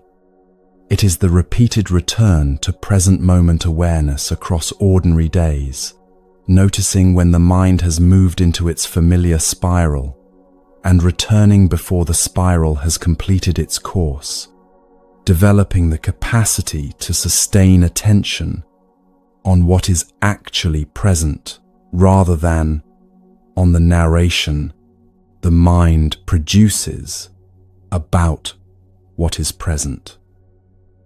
The training accumulates through exactly this kind of consistent, unglamorous return.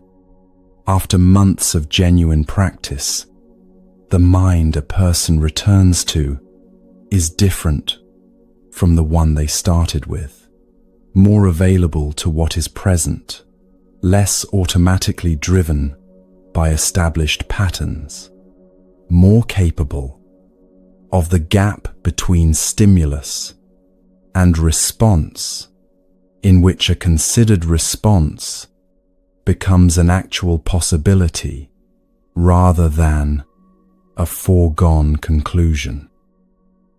The change is invisible from the outside in any individual day's practice. Across a season of genuine effort, it becomes unmistakable. The third territory covers how clearly experience is seen.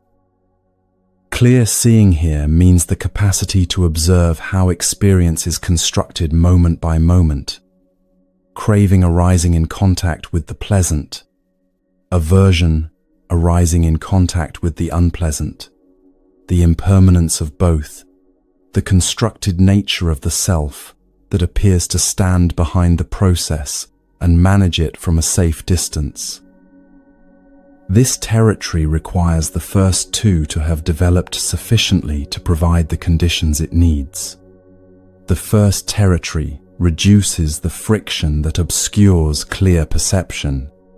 The second makes subtle mechanisms visible that the unexamined mind moves through without registering.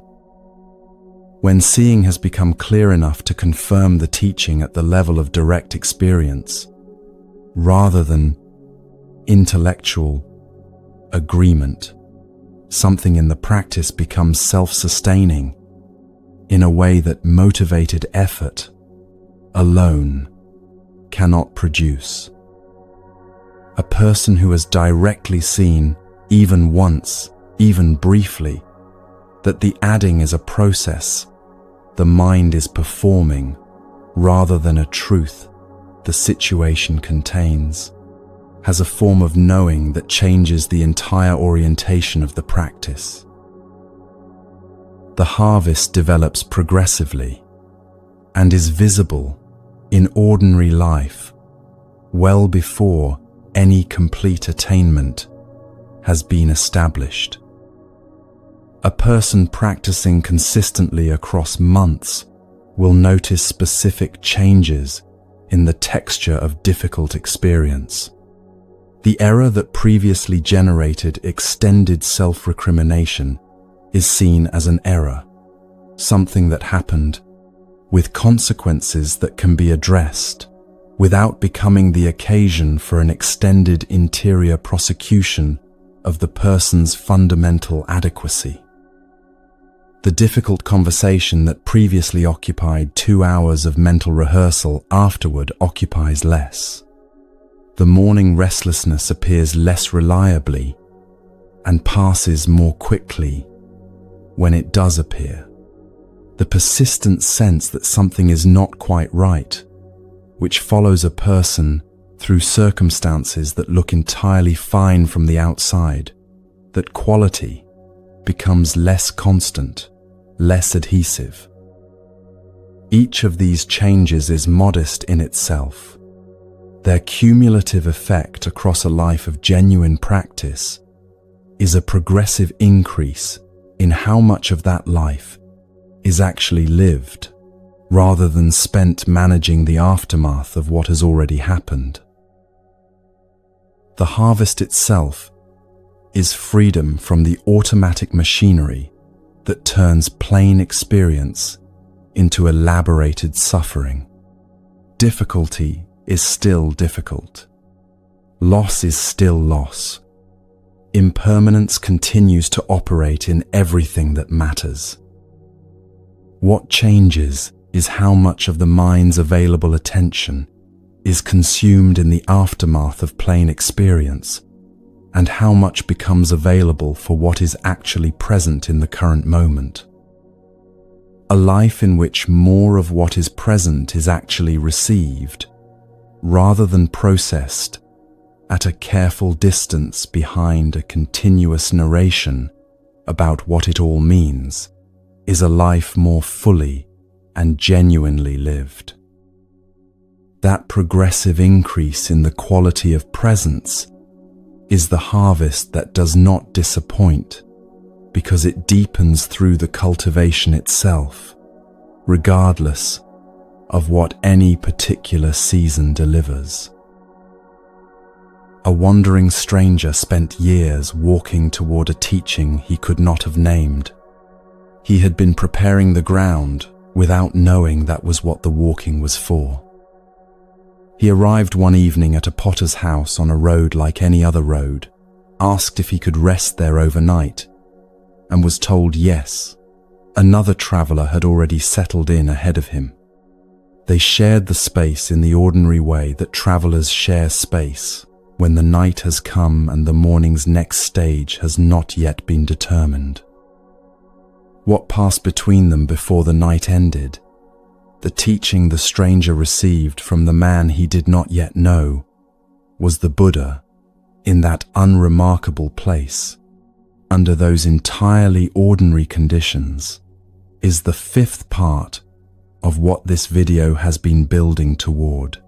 How the four truths hold together in a single understanding, why cessation is possible at all, and why ground prepared across years of walking can receive, in a potter's house on an otherwise ordinary evening, exactly what it has spent years being prepared for.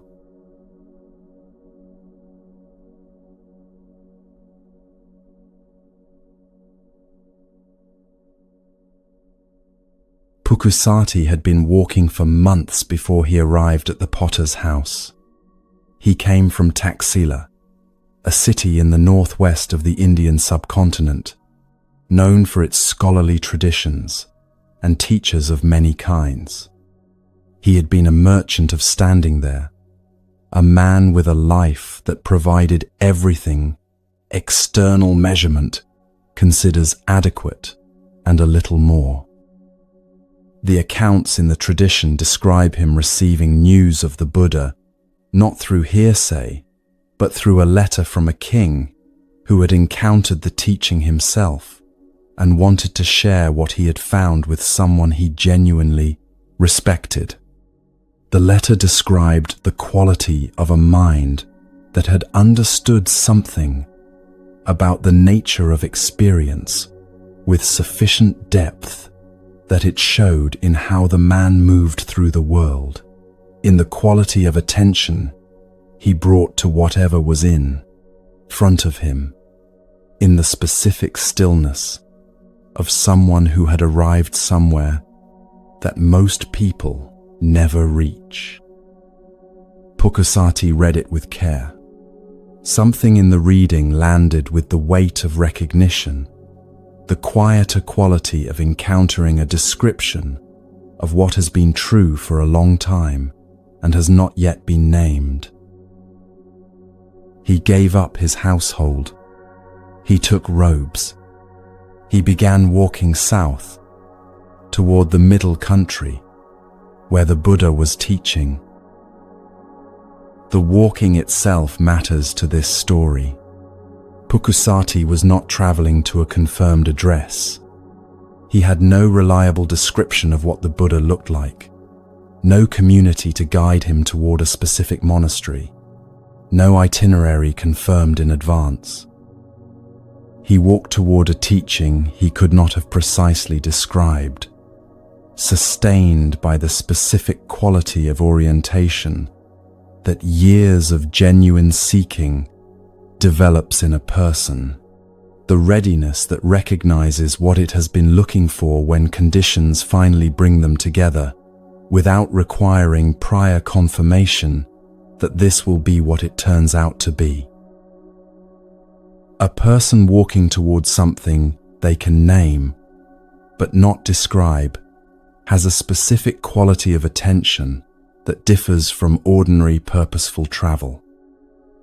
There is no accumulation of certainties along the way, no evidence building toward confirmation that the destination exists. Each day's walking is undertaken with the same provisional faith as the previous days, and the only thing changing across the months is the accumulated distance. Pukusati walked with this quality through the whole span of the journey. He did not know what arrival would look like. He knew only that he was oriented in the right direction, and that continuing was what the practice required of him. This quality, ground prepared without knowing what seed it was being prepared for, is itself part of what the teaching in the potter's house that night was about. He arrived in Rajagaha as the evening light was failing. He needed shelter. He found a potter named Bhagava and asked if he could rest under his roof. The potter said yes, and mentioned that another wandering ascetic was already settled inside. Pukusati went in, found a place on the floor, offered the other man the appropriate greeting of one practitioner to another, and settled into his own practice for the night. The other man was the Buddha. Pukusati did not know this. They shared the space in the ordinary way that two strangers share space when the night has come and there is nothing to negotiate, each contained within his own attention, each occupied with his own interior work. The potter's house was the kind of structure that working people used across that region, functional, modest, built for the work it housed rather than for the comfort of those passing through it. Outside, the sounds of a town settling towards sleep. Inside, two wandering ascetics and the specific quality of stillness that arrives in any place once the ordinary activity of the day has concluded. There was nothing to mark the occasion, no ceremony, no preparation, nothing to indicate that what was about to happen was anything other than two strangers sharing borrowed shelter from the dark. At some point in the shared quiet, the man Pukusati did not yet know began to teach. He began with the body and with what the body is actually made of. 6 elements, he said. Earth, the quality of solidity in every solid thing the body contains. Bone and muscle and tissue shared with the solid things of the world outside the body. Water, the quality of fluidity in blood and the body's internal surfaces, shared with the fluid things of the world. Fire, the heat the body maintains and generates, shared with every warm thing in the world. Air, the quality of movement and breath, shared with every moving thing in the world. Space, the cavities and openings inside the body through which everything else moves, shared with the space of the world. And consciousness, the awareness that registers all of this, that notices the solidity and the fluidity and the heat and the movement and the space present and attending in this room on this particular night. None of these elements, he continued, is mine. The earth in this body was not produced by this body. It arrived from the earth of the world, through food, through the chain of processes by which the world continuously becomes the body, and the body continuously returns to the world again. The same is true of each element in turn. The body is a temporary convergence of elements that belong to the world, moving through a form that has borrowed them for a limited time. It is a process currently in progress, held together by conditions that will eventually cease. Holding this understanding does not diminish the body's reality. The warmth is real. The breath is real. What changes is the quality of relationship the mind takes toward what it has been treating as a permanent possession and a fixed center of experience. A person who has genuinely received this understanding approaches even ordinary physical experience differently. The warmth of a cup in the hands remains pleasant. The coolness of night air on the skin remains what it is. Nothing is diminished, but the specific compulsion to hold on to the pleasant and push away the unpleasant shifts in quality, because the thing that was being held onto and pushed from, the permanent possession that owned the experience, has been recognized as a process rather than a fixed entity. This recognition changes the ground on which everything else in the teaching then stands. Pukusati listened. He had encountered teachings about the body's impermanence before. Various traditions in the world he had grown up in addressed this in comparable ways. What was different here was the direction the account was building toward. It was not an ending point. It was preparing the ground for something more precise, an account of what the mind does with experience, moment by moment, and what that doing produces in the texture of a lived life. Contact, the teacher said. When any of the 6 elements meets a corresponding object in the world, contact occurs. The eye meets a visible form. The ear meets a sound. The body meets a texture, a temperature, a pressure.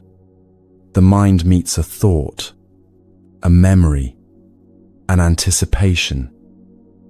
Contact is simply what happens when a sense and its object meet, and it happens continuously across every waking hour, beneath the level of deliberate attention, a constant stream of small encounters that together constitute the lived experience of being a body in a world full of things it continuously meets. From contact, feeling arises. The word here means something more specific than emotion. It names the basic quality of pleasant, unpleasant, or neutral that accompanies every moment of contact. The hand meets the warmth of a cup of tea, and the warmth is pleasant. The same hand meets a sharp edge, and the contact is unpleasant. The eye moves across a plain wall, and the contact is neither. This quality arises automatically, prior to any decision or interpretation. It is the raw material of experience, before the mind has done anything deliberate with it. And the stream of this raw material, pleasant, unpleasant, neutral, moment after moment throughout every ordinary day, is what the mind is continuously working with in ways that most people have never paused to examine. Then the teacher said the thing that Pukusati had spent months walking toward without being able to name what he was walking toward.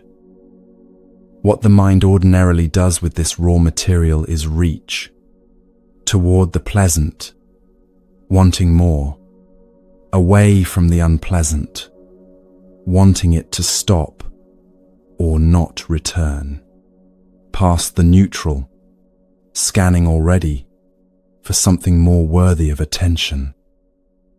This reaching, automatic, habitual, operating largely below the level of conscious awareness, is the craving identified in the second part of the teaching as the cause of suffering.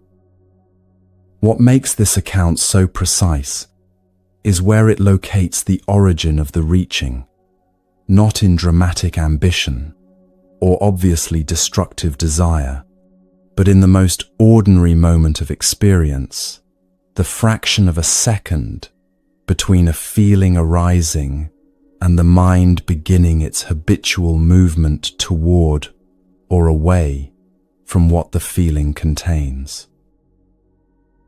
Consider what this means across a single morning.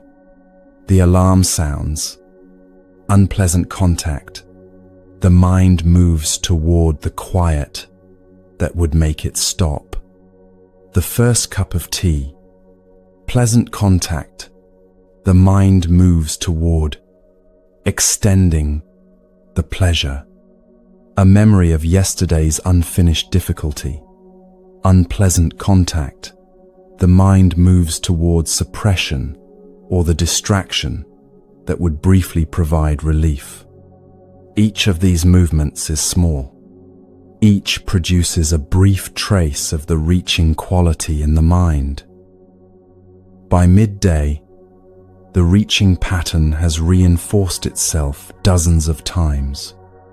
By evening, the specific, mild exhaustion that most people attribute to the demands of the day is partly the exhaustion of a mind that has been reaching all day without noticing it. The grinding quality that runs beneath ordinary experience is not produced by any single contact. It accumulates from the continuous adding of the reaching to each contact, compounding across the waking hours into the low, persistent sense that something is not quite right about the present arrangement of things. Pukusati sat in complete stillness and felt the mechanism operating in the present moment as it was being described. The pleasant quality of a teaching reaching him exactly where years of preparation had arranged for it to land. The reaching toward more of it. The awareness of that reaching arising in the listening itself. The gap between the awareness and the reaching, precisely the gap the teacher was describing, present in the room in the most immediate form possible. The teaching was not pointing at something distant. It was pointing at what was happening now, in this specific quality of receiving. The teacher continued, when the craving is not automatically followed, when awareness meets the reaching before it has completed, the chain that ordinarily leads from feeling to craving to elaborated suffering does not run its full course. Contact still occurs. Feeling still arises. The pleasant remains pleasant, and the unpleasant remains unpleasant. What changes is what the mind does in the following fraction of a second. The automatic movement of craving does not follow, and what craving ordinarily adds to experience is not added. Experience can then be met directly, fully present with what is here, without the specific compulsion to make it other than what it is. This is the philosophical ground on which the whole teaching stands. Things arise when conditions are present and cease when conditions are absent. Nothing arises randomly, and nothing persists independently of what is sustaining it. Suffering arises when craving meets feeling in the habitual way, and the chain runs its full course. When that meeting is interrupted by clear seeing, what the meeting ordinarily produces does not arise. The first part of the teaching, that suffering exists, is explained by this. Suffering is conditionally produced. The second, that craving is its cause, is explained by this. Craving is the specific link in the chain where the adding occurs. The third, that cessation is possible, is confirmed by this. A conditionally produced chain can be interrupted at the point where conditions are being added. The fourth, the path, is the cultivation of the conditions that make that interruption progressively more available across the ordinary days of an ordinary life. The 4 parts are not 4 separate teachings requiring individual acceptance. They are 4 facets of a single understanding: how suffering is built, from what it is built, where the building can be interrupted, and how consistent practice develops the capacity for that interruption across months and years of genuine effort. Pukusati sat with this through the hours of that night. At some point, in the way genuine understanding sometimes completes itself through full recognition, rather than through accumulation of further information, something shifted in him that the tradition describes precisely: the first stage of awakening, in which the mechanism has been seen clearly enough that the direction of practice cannot be reversed. A person who has directly seen how suffering is constructed cannot unsee it.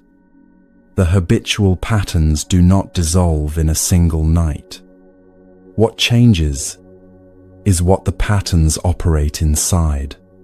A mind that now sees the reaching as reaching, rather than inhabiting the reaching from inside it without any distance, is a genuinely different mind in its relationship to experience. The craving still arises. The contacts and feelings still occur.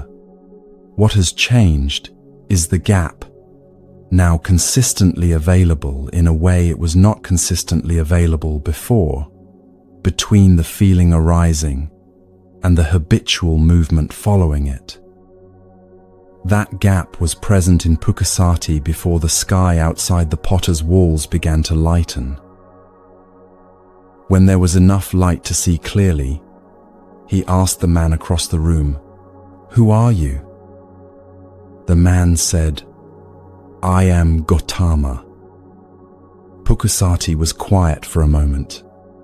Then he rose, approached, and expressed his respect in the form the tradition prescribed. He said he had been walking for months hoping to reach this teacher, and that the teacher had been here in a potter's house, and he had not known it until now. He asked to be received as a student, and eventually as a monk. The Buddha agreed, and told him to find a robe and a bowl, so that the ordination could proceed in the proper form. Pukusati left the potter's house to find what he needed. On the road, he was struck by a stray cow and killed. When the Buddha was told, he named what had been established in Pukusati before the end of that night: a genuine and irreversible shift in understanding, the first stage of awakening, the point from which the direction of practice cannot be reversed. The ordination, the robe, the formal continuation, these are the forms liberation takes in a life that goes on. Pukusati's life did not go on. The cow was a cow on a road, moving from its own conditions, producing what it produced. The tradition makes no claim that this was deserved consequence, and no part of this teaching softens the plain fact: a man killed on a morning road after finding what he had spent months walking toward. What the tradition records clearly is the quality of what had been established before the road ended, and it records it without hesitation. The ending carries its own teaching.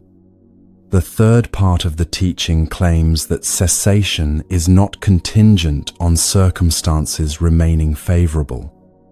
Mahasilava demonstrated this in a charnel ground, his kingdom lost, and his body buried. Pukusati demonstrates it at the most irreducible level. What was established in him in the potter's house did not depend on what the road chose to do the following morning. The interior shift was established through its own conditions and was not undone by external ones. Liberation, in this teaching, is a quality of relationship to experience that circumstances can no longer reliably disturb, and a stray cow on a morning road is not a counterexample. Every section of this video has shown one face of what Pukusati received in the potter's house. Vasithi's wandering showed where suffering lives when a life's organizing center is suddenly gone, the mind continuing the movement the life had trained it for, searching the space where the presence used to be. Magandia's anger showed how craving protects itself from recognition, the resistance the mechanism generates when the teaching gets close enough to disturb what the mechanism depends on. Mahasilava in the charnel ground showed what becomes available when the adding stops, experience met without the mind's compulsion to make it other than it is, even in conditions where that compulsion would seem inevitable. Kasi Bharadvaja's field showed the cultivation through which this capacity develops, in ordinary language and through the logic of ordinary work.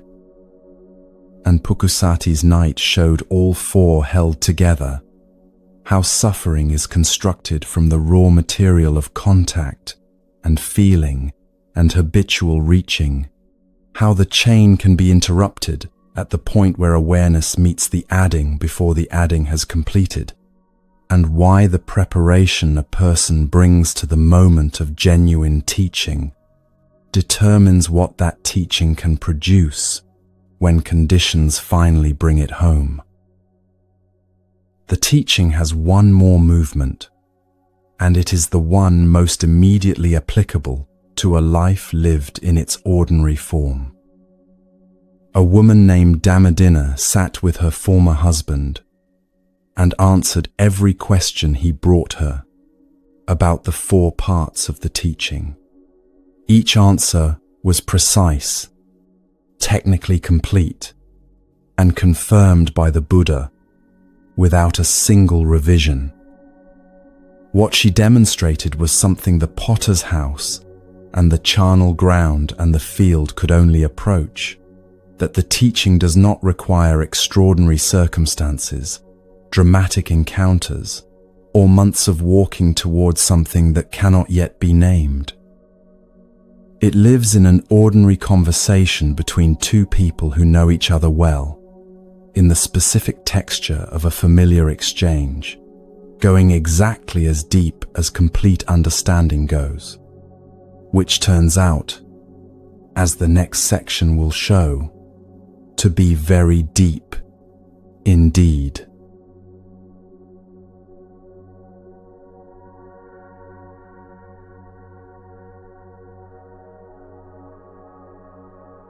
Visakha and Damadina had been married in Rajagaha for years when something changed in her. The texts do not describe the process of that change in detail. What they record is the outcome. She came to Visakha one day and asked to be released from the marriage so that she could ordain and practice the teaching in the form her understanding now required. She had been a laywoman of standing in a prosperous household, living the full texture of a domestic life with all that such a life contains, the management of a home, the relationships with family and community, the specific daily rhythms of a life organized around shared responsibilities, and the ordinary human work of building something durable with another person across years. She was not leaving because the life was difficult or because the relationship had failed. Something had shifted in her understanding, and the shift required a different form of attention to be followed with the full seriousness it deserved. This kind of departure is among the most difficult to explain to someone who has not experienced the specific quality of understanding that makes it feel not like a choice but like a recognition. A person who has understood something deeply enough that the current form of their life can no longer fully contain what the understanding requires, tends to find the departure not dramatic, but simply accurate. The natural movement of a life that has grown in a direction the current container was not built for. Dhammadinna was not unhappy with Visakha. She was clear about what she needed, and the clarity had the quality of something that had been building toward expression for long enough that when it finally expressed itself, it felt complete and inevitable rather than impulsive. Visakha listened. He gave her what she asked for with the specific quality of respect a person extends when they recognize something genuine in another person, even when that genuine thing is moving in a direction they cannot yet follow themselves.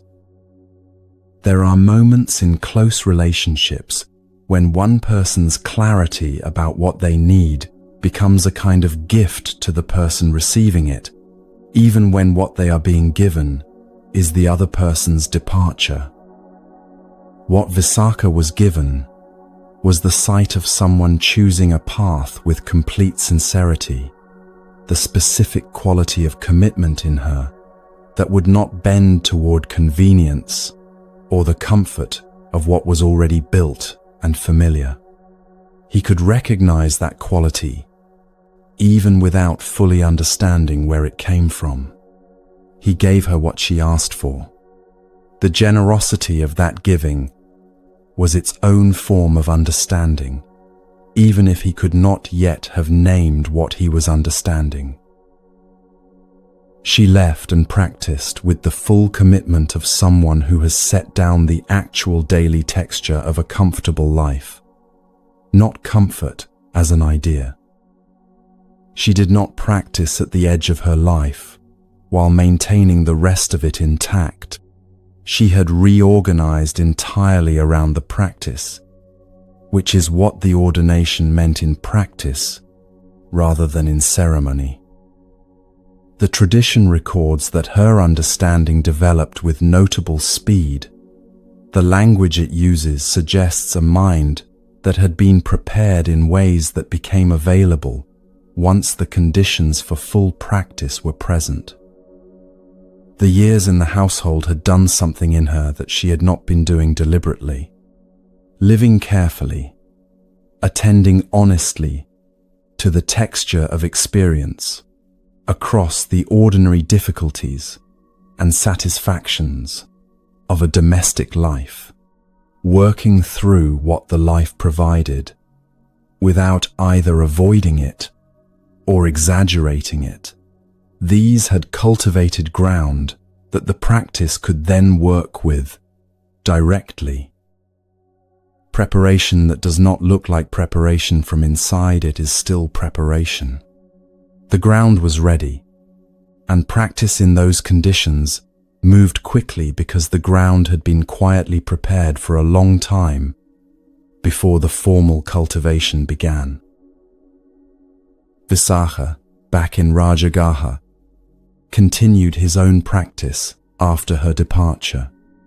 He had always been a serious person, and her leaving gave his seriousness a direction it had not previously had. Witnessing a genuine transformation in someone close sometimes opens a door in a person that remained closed while that person was present, as though the specific quality of their change makes visible a possibility that had previously been abstract. He began studying and practicing in earnest. His questions grew alongside his practice, and there came a time when the questions had matured past what he could resolve through his own effort alone. He needed to bring them to someone who could answer them from the inside of genuine understanding. He went to find Dhammadinna. She had returned to the vicinity of Rajagaha and was living there. The meeting was arranged with the formality appropriate to a conversation between a layman seeking instruction and a monastic capable of offering it. The specific formality of the occasion bracketed the history of who they had been to each other, not erasing it, but setting it aside in the way that any genuine conversation sets aside whatever is not relevant to the quality of the exchange taking place. He asked for permission to question her. She said, "Ask whatever you wish, and whatever I understand, I will explain." The simplicity of her offer was itself an indication. She was not offering to share information she had learned, but to describe what she could directly see. Visakha asked his first question: "What is identity?" Dhammadinar's answer was immediate and specific. "Identity," she said, "is the 5 ways we cling to experience. We cling to the body, treating it as a fixed possession that belongs to a stable self, and is that self's most immediate territory. We cling to feeling, the stream of pleasant, unpleasant, and neutral sensations that arises through contact with the world, treating them as things that happen to a person who stands behind them as their permanent owner and manager. We cling to perception, to the organizing categories through which raw sensory input is sorted into recognizable objects, situations, and meanings.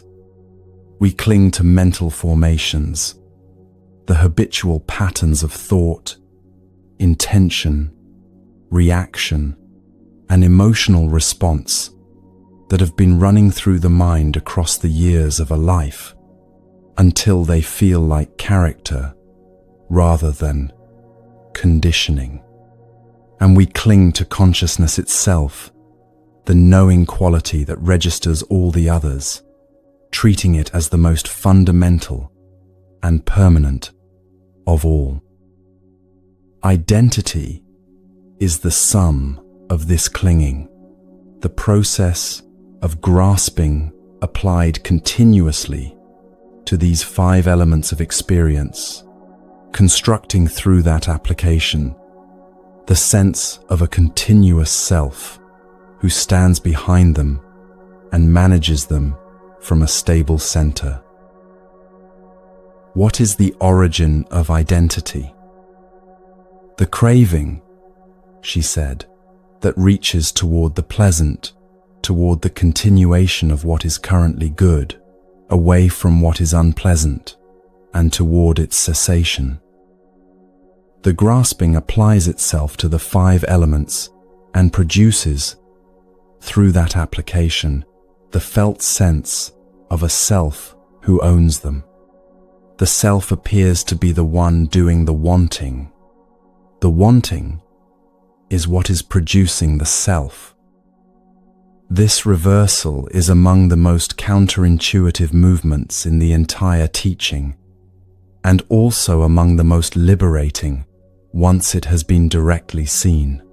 The self who appears to be doing the craving is itself a product of the craving, constructed and continuously reconstructed by the activity of grasping applied to the elements of experience as they arise.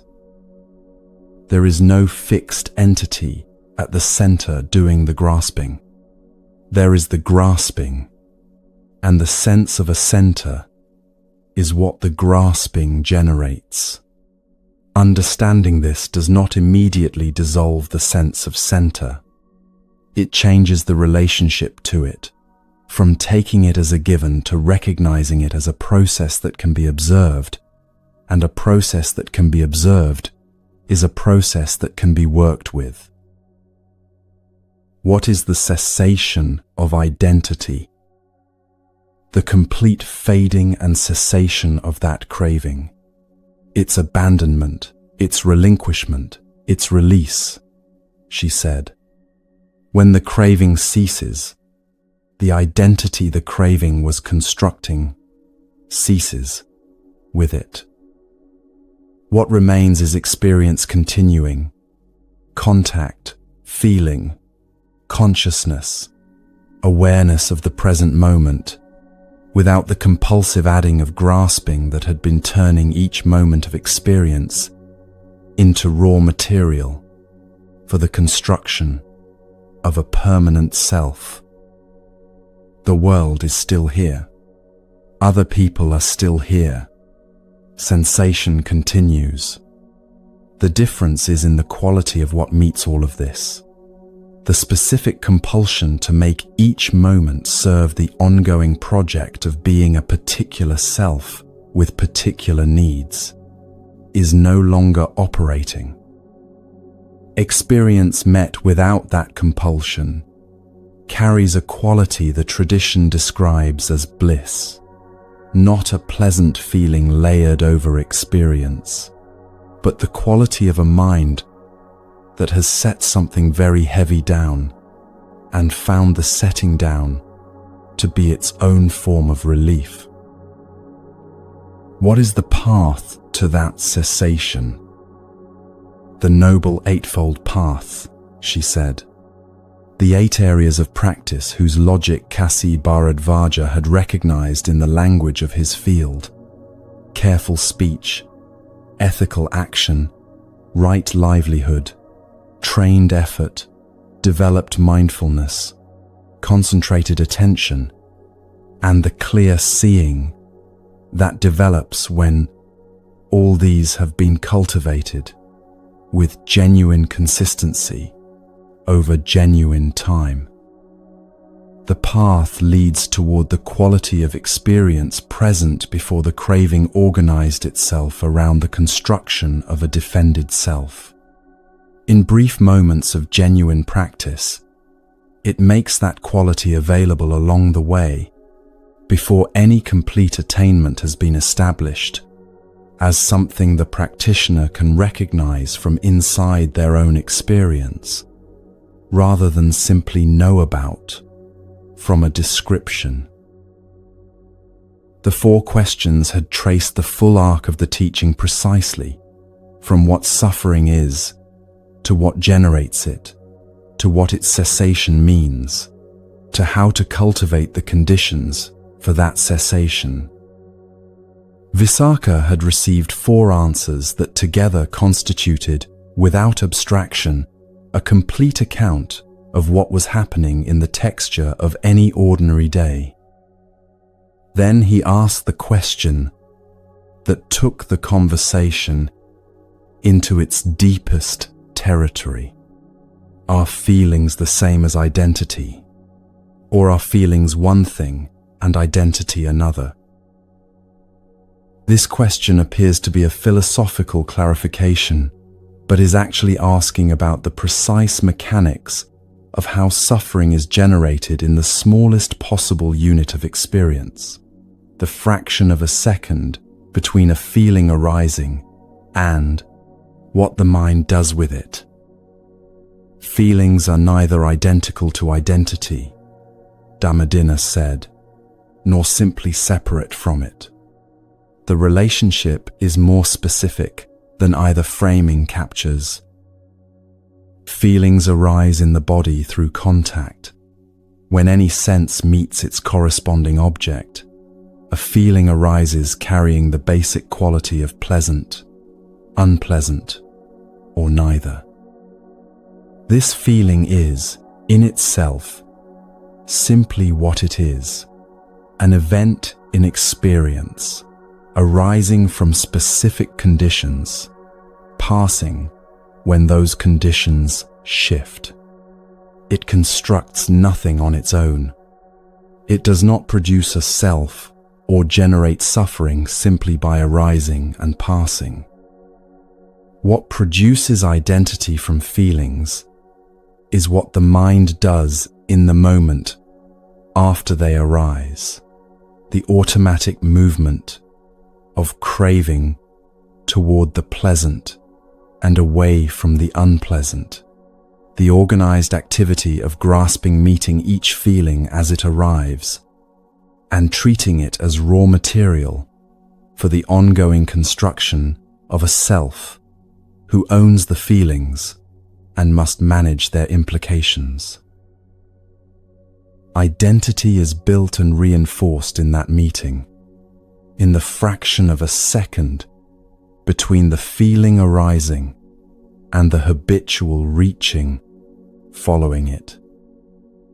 Each time this occurs, the construction is reinforced, the sense of a continuous self who has had pleasant experiences and unpleasant experiences and is navigating the stream of them towards something better is generated again, made a little more solid, given a little more history to stand on.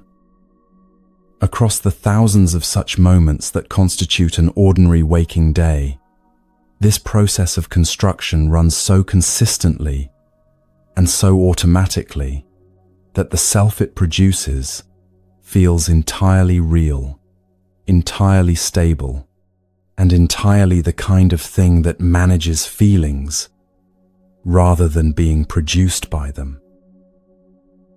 Consider what this looks like in any ordinary morning. An unpleasant thought arises before the day has properly begun, a trace of yesterday's difficulty, a worry about something ahead, a brief image of something said or left unsaid. The feeling is unpleasant. This is simply what has arisen, a neutral description of a specific quality present in this moment of experience.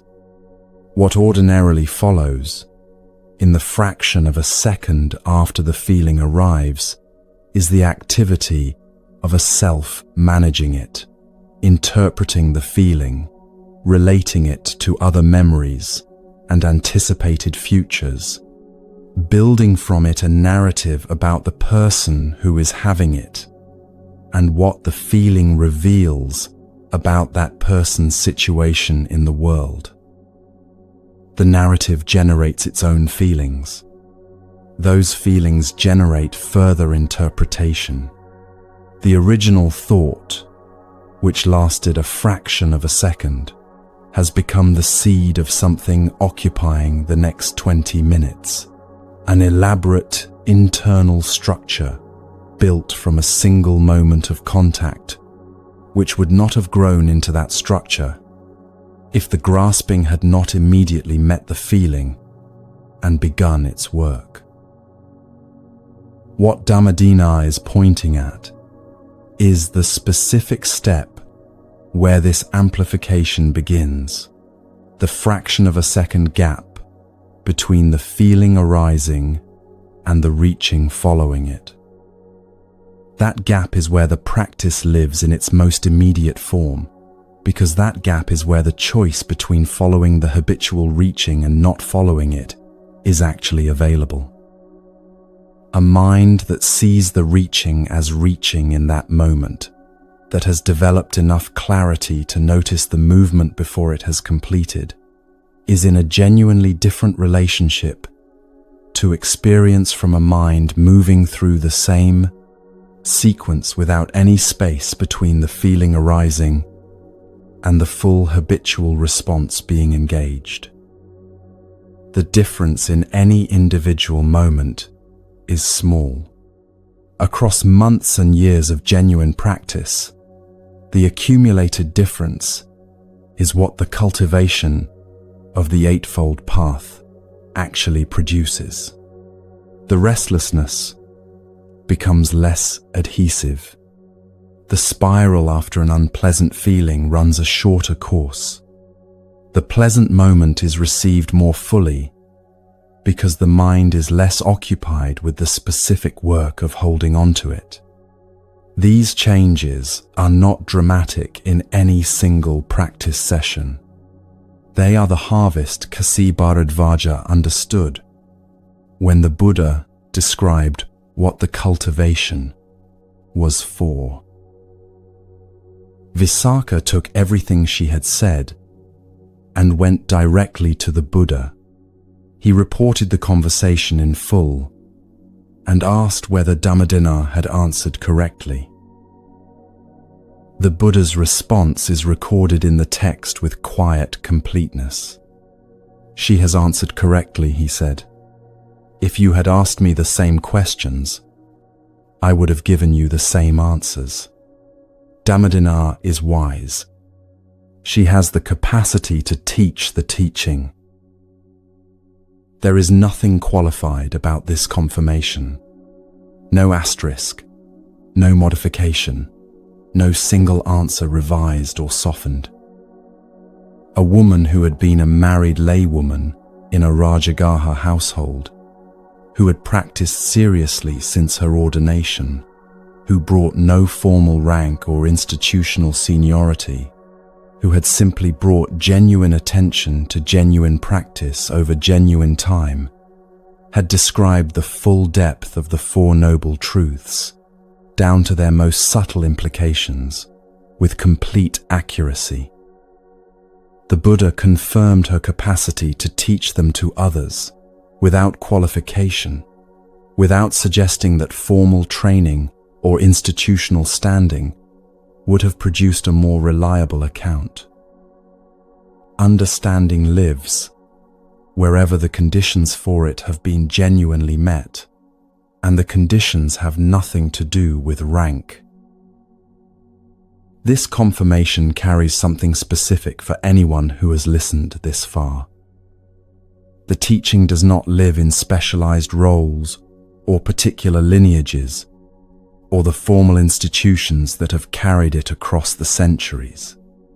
It lives in genuine understanding, and genuine understanding develops wherever genuine practice has met the actual texture of experience over real time. Dhammadinna practiced in the conditions she had. She brought the full quality of her available attention to what the practice asked of her across the years between her ordination and this conversation. What she demonstrated when Visakha came with his questions was the outcome of that work, understanding absorbed so completely into perception that it expressed itself without effort, the way a person with unimpeded sight describes what is simply visible from where they stand. The conversation happened on an ordinary day, in ordinary proximity, between two people who had known each other for years. The depth it reached was not produced by unusual conditions or specially configured circumstances. It was produced by genuine practice, meeting genuine questions in a space where both were taken with full seriousness. That space is available in any morning, in any conversation, in any life that has been bringing genuine attention to what the practice asks. The setting does not need to be formal. The questions do not need to be prepared in advance. The practice simply needs to have been met with the same quality of commitment Dhammadinna brought to it from the morning she left the household and reorganized entirely around what the understanding required. The mechanism she described operates right now in the experience of anyone listening. Contact is occurring continuously, the body in contact with the temperature of the room, with the surface it is resting on, with the sounds present in whatever space this listening is happening in. Feelings are arising from each of those contacts, each carrying its basic quality of pleasant, unpleasant, or neutral, each lasting a fraction of a second before the next arrives. The habitual reaching is meeting each of them in the way it has met them across years, moving toward the pleasant, away from the unpleasant, past the neutral, in search of something with more content. The gap between the feeling arising and the reaching following it is present in this breath. Practice develops the consistent availability of the awareness that can see that gap before the reaching has completed, not in extraordinary conditions, not in formally configured practice settings only, but in this ordinary hour, in whatever circumstances this listening is embedded in. All 6 sections of this video have been describing the same mechanism from different angles. Vasithi's wandering showed what happens when the organizing center of a life is suddenly gone and the reaching continues without anything to reach. Margandia's anger showed how craving protects itself from recognition in a person who loved genuinely but could not see the grasping woven through the love. Mahasilava in the charnel ground showed what the mind is capable of when the second layer, the adding to what is already present, is not operating. Kasi Bharadvaja's field showed the path as cultivation rather than attainment, accessible from exactly where a person currently stands. Pukusati's night in the potter's house showed how months of preparation and a single night of genuine teaching together produce what neither could produce alone. And Damadina sat with her former husband and described the mechanism itself, the specific meeting between feeling and grasping that generates the sense of a self-managing experience, the gap in which that generation can be interrupted, and the quality of what remains when the interruption becomes consistent enough to constitute genuine liberation. The teaching the Buddha organized into 4 parts on the night he first taught it has been in the world for 2,500 years. It met Vasithi on a road. It met a practical farmer standing in his field. It met a wandering stranger on a potter's floor. It is available in the same form in any ordinary morning, in the specific texture of the present moment, in the gap between this feeling and what the mind is about to do with it.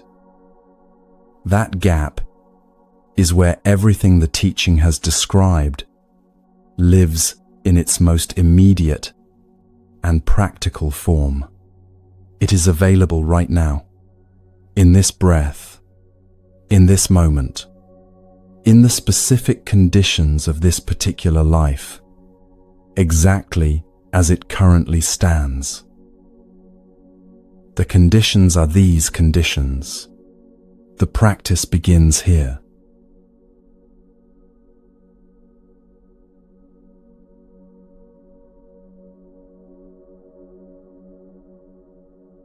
The opening of this video asked one question: what did the Buddha say about why life hurts? 6 people carried that question through their lives before it was named directly. Vasithi wandered the roads near Mithila, carrying it in her hands and her arms, and the specific absence where children used to be. Margandia carried it as anger, which is one of the forms it takes when the mechanism is operating too close to the center of a life to be seen clearly. Mahasilava carried it buried to his neck in a charnel ground and found something in himself that the darkness and the jackals and the loss of an entire kingdom could not reach. Kasi Bharadvaja carried it in his field and recognized it the moment it was given back to him in the language he had worked in his whole life. Pukusati carried it for months on a road heading south and found it on an ordinary floor on an otherwise ordinary night. Damadina carried it into the gap between a feeling arising and the reaching following it, and described what she found there with a precision the Buddha confirmed without a single revision. The answer has 4 parts. Suffering is real. It arises from craving. Craving can cease. There is a path. The path runs through the texture of exactly the life you are already living. It begins in the next moment you notice the reaching before it has completed.